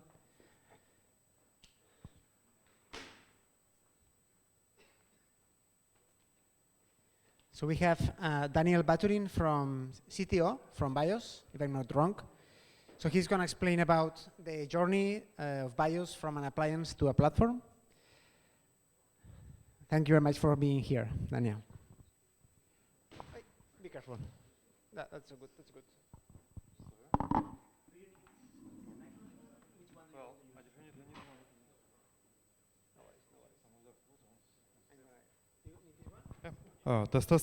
Test. Let me mirror the screen quickly and reconnect to proper network. So, yeah. So can we see it? Okay.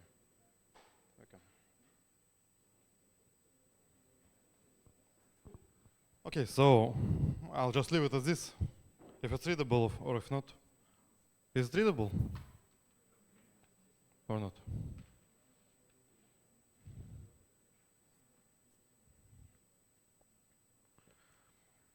Well, so we call VyOS a universal routing platform. And the platform part is the part that is still hard to explain. So like 10 years ago, it was difficult to explain virtual routers to quite a lot of people who grew up with traditional routers. And you were like, so a router is a box, but you can take the contents out of the box and put it in a different box. So or whatever. And so now the platform part is difficult to explain. And so what we mean by it is that VyOS is something that you can not only use, but you can build upon it. And most importantly, we try to make it easy not to only build upon it, but also maintain those custom solutions. But before we get to that part, so we need to talk a bit about network appliances in general. And the biggest problem is that network appliances are still hard. So the Linux kernel can do lots and lots of things, like MPLS switching, IPv4, IPv6 routing, firewalls, net of every kind, especially now with NF tables.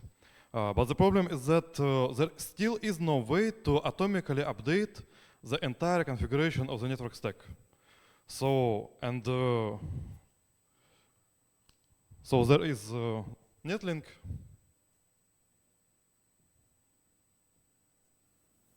Netlink socket, so there's the kernel. And there is some internal state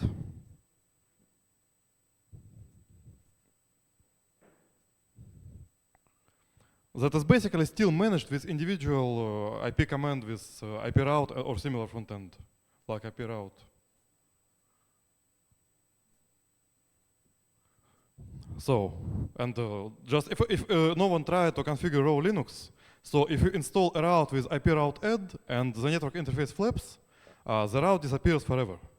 And which is why we have projects like free range routing, like Bird, that maintain an RIB routing information base and actually restore the routes when interface goes back up. So even that part is not exactly trivial for multiple reasons. And it gets much more complicated if we start working with multiple different components. Well, I wasn't given an eraser, so I'm going to erase as best as I can. So, now suppose, so we have VTI, everyone knows VTI, which is internally just IP over IPsec basically. So we have the tunnel, tone 0, suppose. And we have the IPsec part. So the kernel only implements AH and ESP. So it can maintain security associations, but it doesn't implement IKE. So for IKE we have, for example, Strong-1.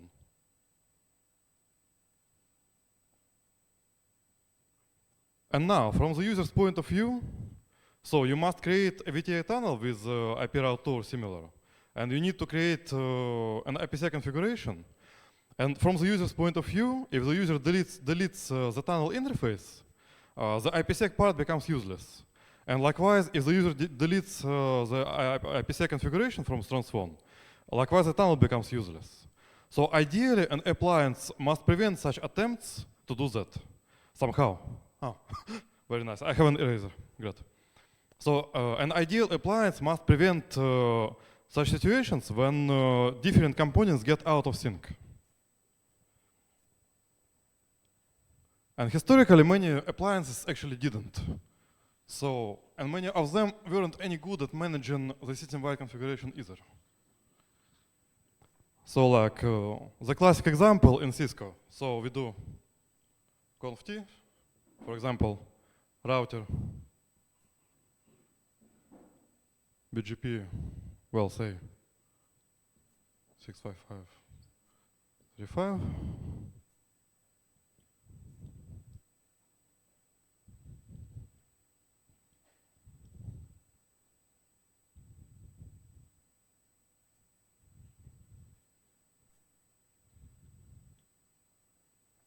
So since in Cisco iOS, the classic versions, everything goes directly to the system state. So now we are leaking all routes to the peer because we forgot to create it in the shutdown state. So, and such gotchas were everywhere in early network appliances. So in open source network appliances, there were usually a slightly different problem.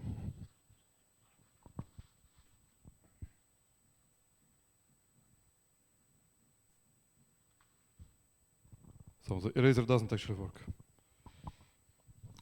I'll try a different marker, maybe it's more erasable. So like pretty much every early appliance contained multiple components for managing different components of the Linux network stack. So in the extreme example, it could be just a bunch of CGI scripts. So for example, say ipsec.pl, Perl CGI script, and say what I said there, CGI. Yeah, it's more erasable actually.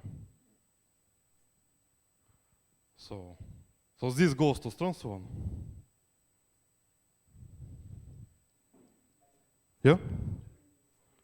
Maybe.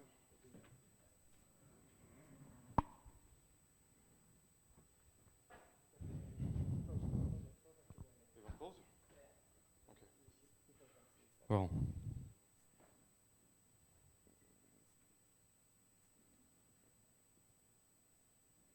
So we have two separate CGI scripts. They each validate, for example, the IPsec part, it may validate that the settings aren't nonsensical. And the tunnel part may validate that at least we are sourcing the tunnel from an interface that actually exists. But that's about it. So there is no cross-validation between the IPsec part and the tunnel part.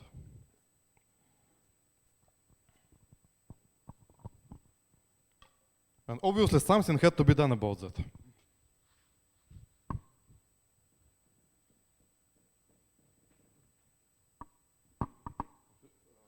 The wheels have stoppers for a reason, and we need to use them some next time.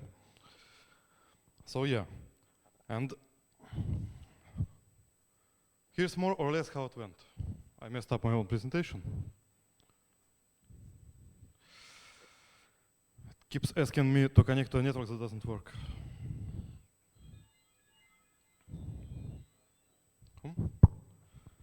So pretty much how it went. Basically around 2008, well, that part. So pretty much everything before that was a pure product, either closed source like at Cisco IIS or open source, but still something that only maintainers could modify and that didn't really make it easy to add new components. So and around 2008, OpenWRT started to really change that approach. It introduced Lucy, the low configuration interface. So I'm going to show a chunk of code that I opened in advance.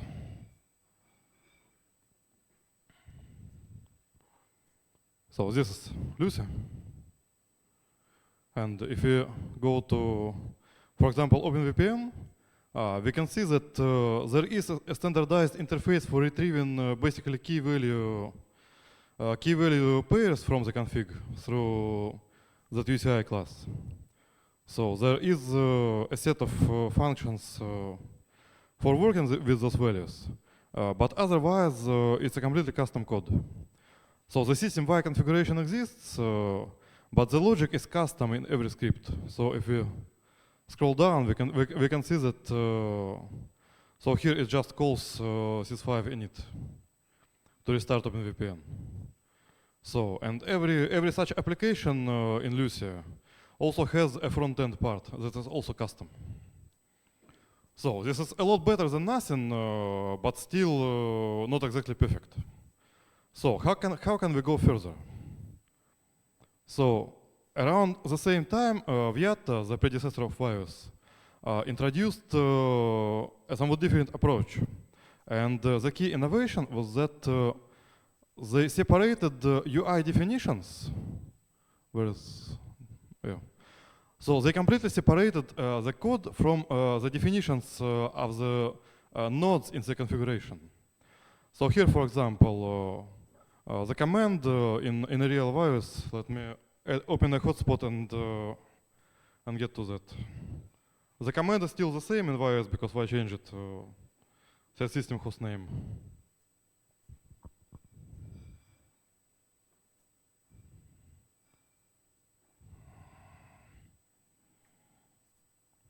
But its internals are completely different.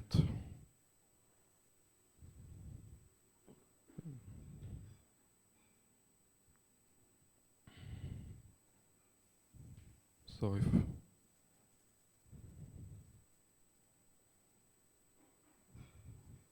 It's just a test router, we are free to break it.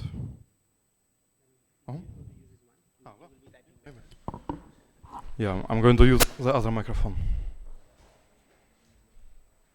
So we get a command, set system host name. So this is how it originally was implemented in Vietta. So here we have a file. It has a custom format, really annoying format to be fair. So it's key value separated by colons. But still the point is, ideally there is no code in such files. In practice, unfortunately, in Vietta there usually was. So in this case, it includes just a call to a script, but in many cases in those files there were really extended shell scripts. So, but at least the system-wide configuration was defined in a way that was decoupled from any logic. So, and the other innovation of Vietta was that it introduced a configuration system that actually had sessions. Like in GNOS, well, Alex from RETN may correct me. So, if you forget configure exclusive, you can still commit someone else's changes. So, and in VyOS, let me show you how it looks. So now I'm going to connect to the same host from another terminal.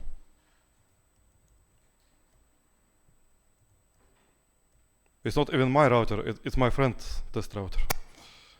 I'm very grateful to him for... wait. What's up there? Who doesn't have my key?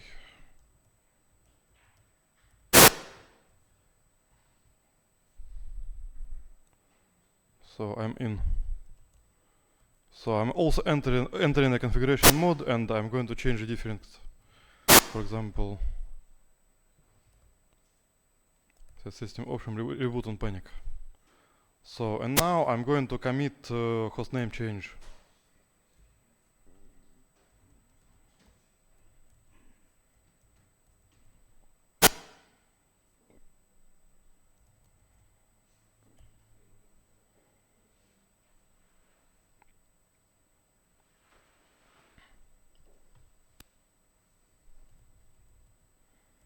So now if we look on system, we can see users. So, yeah. How? Well, you mean the default passwords? Well, it's just the default password and the router is not valuable. But yeah, of course I'll change the password. And so here, we see the session is still open. So we can see here, it's changed.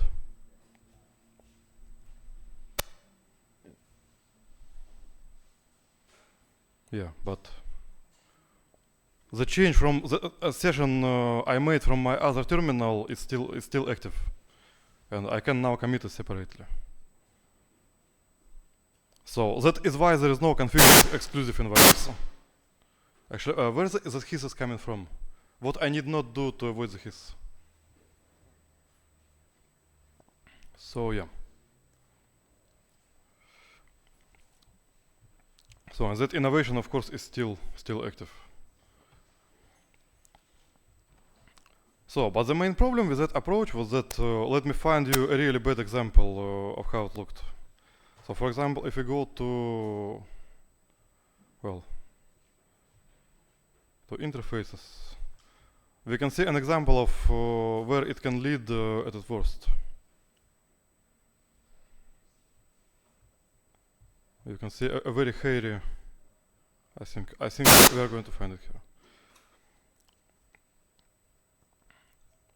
So, well, not here, but technically in those create, delete nodes, delete values, you could have a shell script of any length, and that's quite problematic.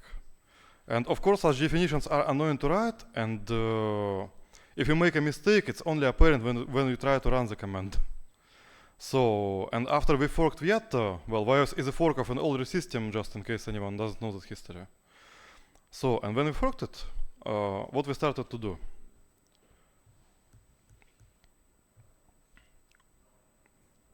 we switch to fully declarative config definitions. And this is what it looks like. So it looks like this. Sorry, it's not here. So we switch to XML. So let me show you quickly. So many people are asking why XML and not JSON. So the main reason is that XML can be verified with a schema. And JSON schema is still in its infancy. So, and here we have a schema. And here you can define basically the path in the config. You can define who owns, what script is called when the node is changed. And here you can explicitly specify constraints. So how the value is to be validated. So, and anyone can easily write such definitions. And since there is a schema, every time the package is built, the schema is validated. And if there's a mistake in XML, in the XML syntax, like tags that don't exist or tags that cannot nest, or tags that aren't allowed in specific context, the package build fails and the user knows that they need to adjust. So it's a compact form Relax NG. Well, if anyone doesn't know that it exists and it's much easier to read than many alternatives. So, first point, anyone can easily write new command definitions and they are going to appear in the system. So who powered off my...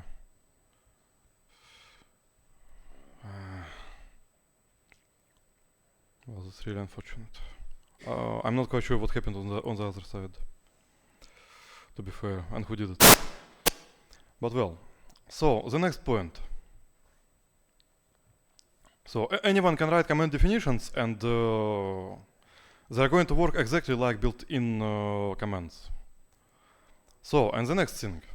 So, if you remember the Lucy example, so in that OpenVPN, validation was mixed with generating configs and with restarting daemons. So, what we've done in VyOS instead.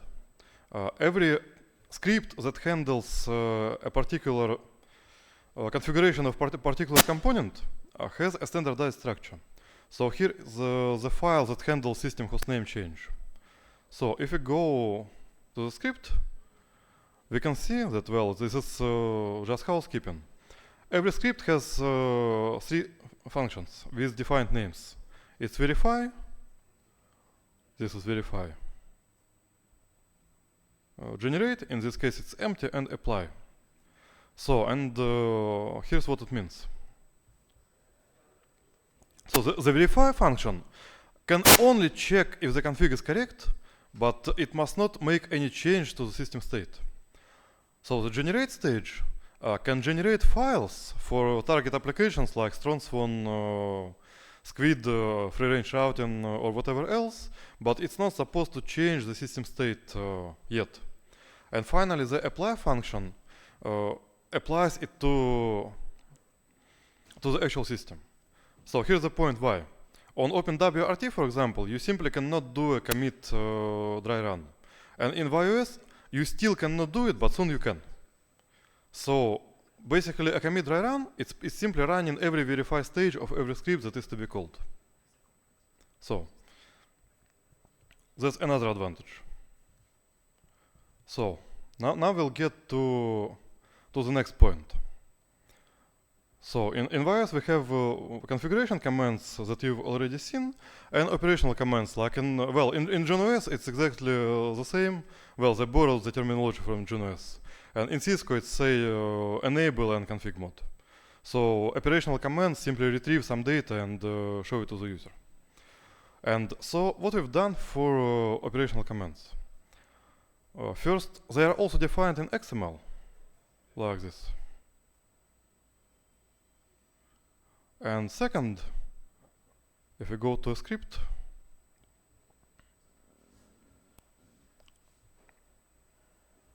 for example,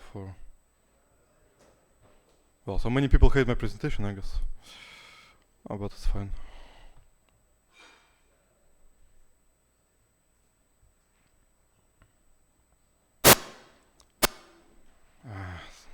Sorry. It's such an annoyance. So if you go to BGP, for example, so normally in a Python script you'd expect to have some option parsing, and here we have none. Here we have a single function vyos.opmod.run, and this is why. So those scripts also follow a standardized structure, but in a bit different way. So instead of verify, update, and apply, they have functions that can start with specific names, like show, for example, clear, reset, and so on. And they all have type annotations, thanks to Python 3.10. And every such type annotation is automatically converted to both a command line interface through options and to a GraphQL endpoint. So you only need to write a script, and the API and the CLI are updated for you automatically.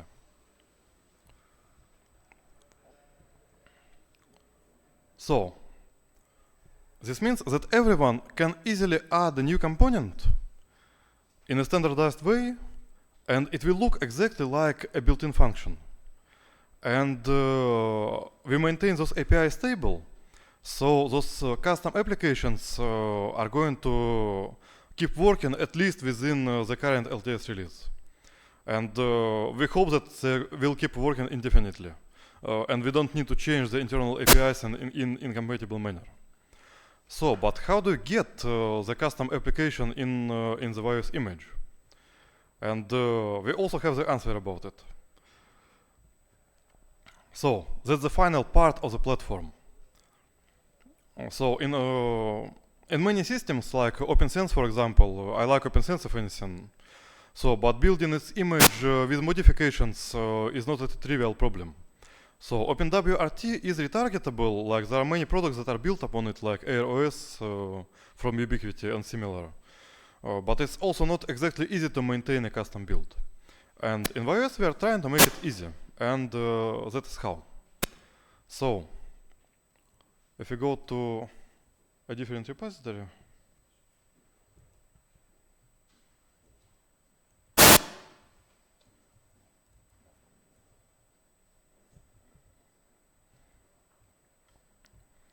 we introduced a concept of build flavors. So here's what it means. So a build flavor is at its core a TOML file that has a bunch of fields. So what you can define? You can define the format for the build. And then you can define what custom packages you include and what files you include inside. For example, Edge core requires particular link files to maintain correct interface numbering. And here, using the includes root option in the TOML file, we can specify the path, and we can specify the file contents. So this way you can easily include a custom configuration file for your defaults. Like if you are shipping CPE boxes to customers, you can include a custom config especially for your network. Or you can include link files for correct numbering, or you can include pretty much anything else. So, and with the package directive, let me show you in another file. For example, this is an update ISO for AWS. So, in addition to standard packages, it includes Amazon CloudWatch agent.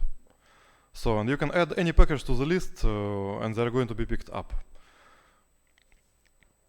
So, this way, pretty much any OEM, any integrator, or anyone else, any network geek who wants, for example, a vanity image with a custom file in the USR shared doc, they can easily create a file, and they can define how they want the image to differ from the stock image. And then they can build it, and it's just going to work. So maintaining a custom solution doesn't involve modifying some files and hoping for the best that those files will not change in the upstream. So instead, you write a single file, and you can maintain it. So another thing is that you can define architecture mix-ins. So for example, this is architecture AMD64, and there's a list of kernel flavors and packages that are only applicable to AMD64. So that don't work on ARM, for example. like OpenVPN DCO. It doesn't work on ARM yet. So when it will, of course, we will include it. So, and there's a bit of a secret plan. We are planning to make a web UI for defining those image flavors and building them on the server side, so that people don't even need to write YAML backend. So, and if any SSH still works, I'm going to show a bit of a demo session.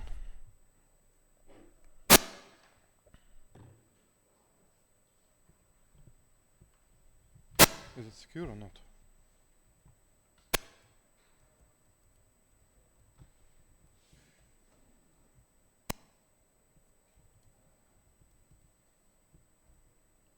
So here's a demo setup. Sorry.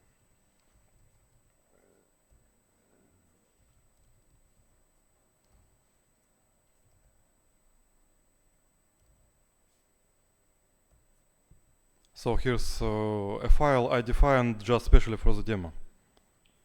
So here it includes a custom file and /usr/share/doc, and it includes custom packages.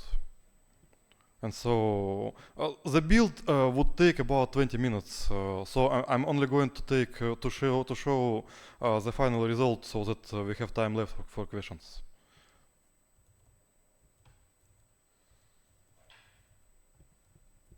But I'm going to leave the build running so that you can see the process while I'm answering your questions.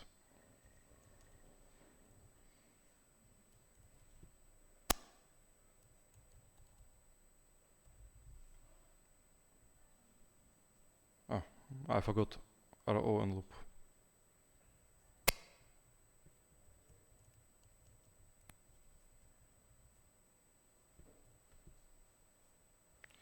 Sorry.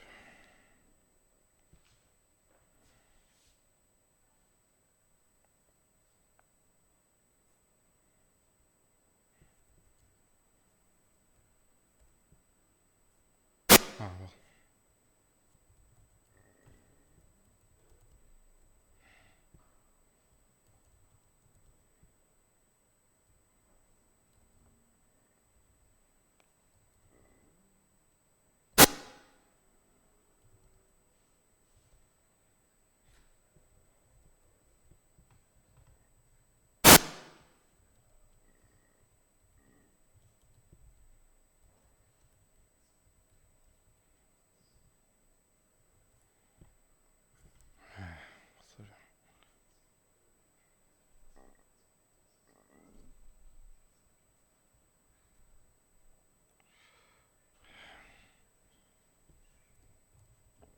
Hotspot latency, I'm really sorry about that.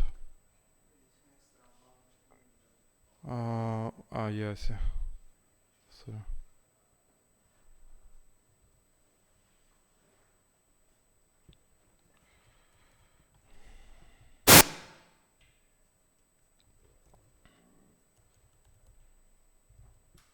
So if you go there,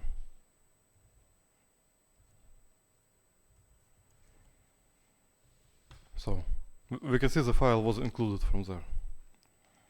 So I'm just going to start the builds just to show what the process may look like. Let me find the order invocation.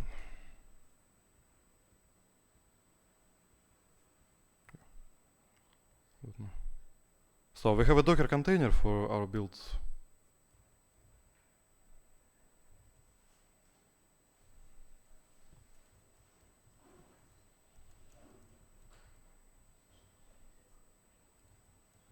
For example.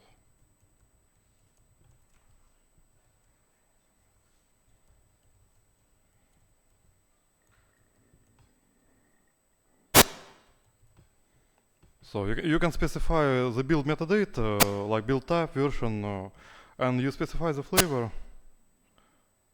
Well, of course.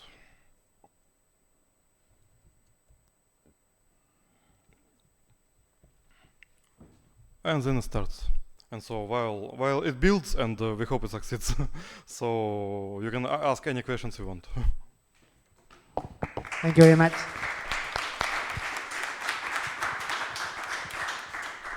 Thanks, Daniel, for the presentation, for the explanation about where VyOS is coming from and where it's going. Any questions from the audience? Anything that you want to ask Daniel while this is building? Okay, so I think you gave like a good explanation of all the, the evolution of all the management part of what it means to build a network operating system. My question was more into what is the architecture of VyOS, because I didn't see any sort of block diagram or something like that, and how different it is, for instance, from other vendors' architecture. Actually, it's a very good point, and we need to introduce an architecture diagram. So one issue is that there's a lot of old design decisions from Viata that are going to go away pretty soon. But so far, you can say, so there's a C++ library from the old times that maintains the system-wide config.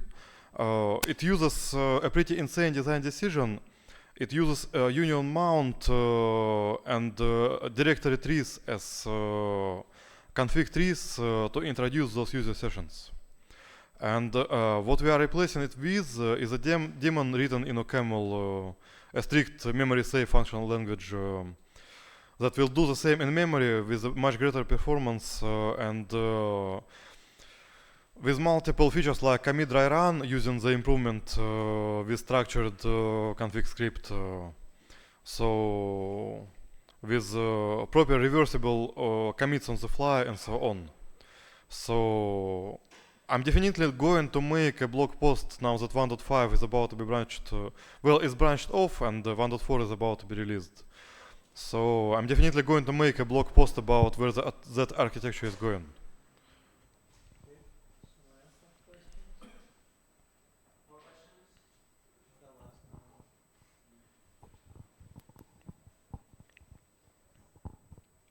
Thanks for the presentation. So just two simple questions. First one is, what about the BPP plugin that will be in the VyOS? If this is mature enough for running in production? And the second question is about the rollback. As I understand, and I tried some time ago, that is it requires a reboot of the daemon. So you cannot do a rollback of the last configuration. So if you wanted to roll back, you need to restart the daemon. So that's in the service. Yes, so the second question is easier to answer. So right now it requires rollback in the stable release, but in 1.4 there is already rollback soft command that doesn't require a reboot. So it's already there, but we decided to make it a separate command, rollback soft for now. So that if there are bugs, people can still use the old approach and report the bugs. And then in 1.5, if everything goes well, we'll just remove the old rollback that requires reboot and make rollback soft the default, just rollback. So it's all related to that removal of technical debt from old times. When scripts were unstructured and you simply could not roll back without risking messing up the system state. And the first question about the VPP plugin, there is a good progress. So there was supposed to be a demo, but it fell victim to pretty complex coordination between multiple people here in Barcelona and on our side. And it's a bit difficult to pull off. But yeah, there is progress, and I hope we are going to announce it pretty soon. Perfect, thank you so much. More questions? I have one general question while asking for others. Can you share with us which are the common use cases where VyOS is used for? So what are the most common ones that you see the community or the industry using VyOS for? Well, we see a lot of cloud gateway use cases. Well, since we are present in all major clouds, Google, AWS, Azure, Oracle, and we are expanding. People often use it as a VPC gateway, and since it supports multiple VPN protocols and multiple routing protocols, so like with Amazon's built-in gateway, you are limited to IPsec and BGP basically. With VyOS, if you need, for example, to connect it to over OpenVPN, use OSPF because it's what your infrastructure used before you started with Amazon, you can do it easily. Or well, RIPv2, if you really want, you can use it. Or well, ISIS or whatever else. And likewise, if you want to use WireGuard instead of IPsec, you can also do it easily. So enterprise users also use it quite often. Again, because there are multiple protocols, it's easy to plug into existing infrastructure. But I'd say it's quite diverse, and we see people, customers and community users from pretty much all industries. Well, and there are people who apparently use it because they can audit the source code for any undocumented features and backdoors. And those people who never ask us about anything, presumably because they cannot tell us anything about their use case. So, like those high security environments. Okay, nice. So, there is people that benefit from being completely open source, so you can just check the code and yeah, so presumably they use it because it's open source and they can check that there is nothing evil going on inside. Good. More questions?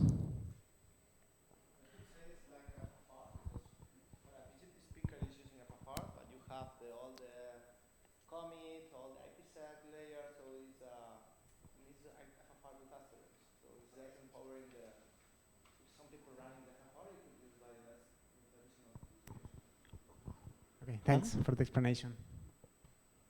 Any other questions here at the end of the room? No? So thank you very much, Daniil, for your time. Yeah. Thank you, everyone.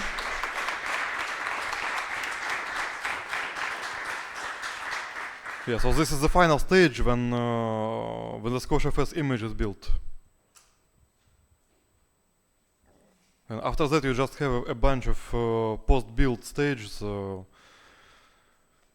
And then you end up with an ISO in this case, or in soon you will be able to build raw flavors and QEMU imaged and so on from the same system.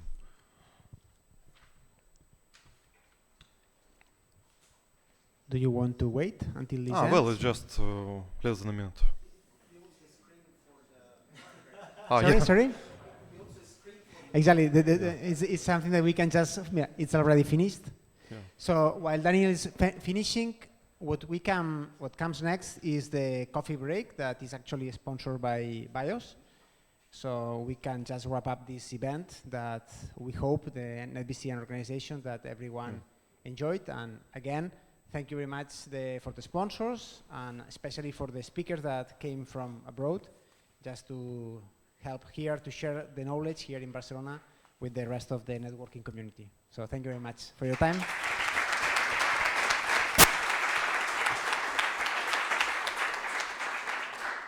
Let's go to the coffee break.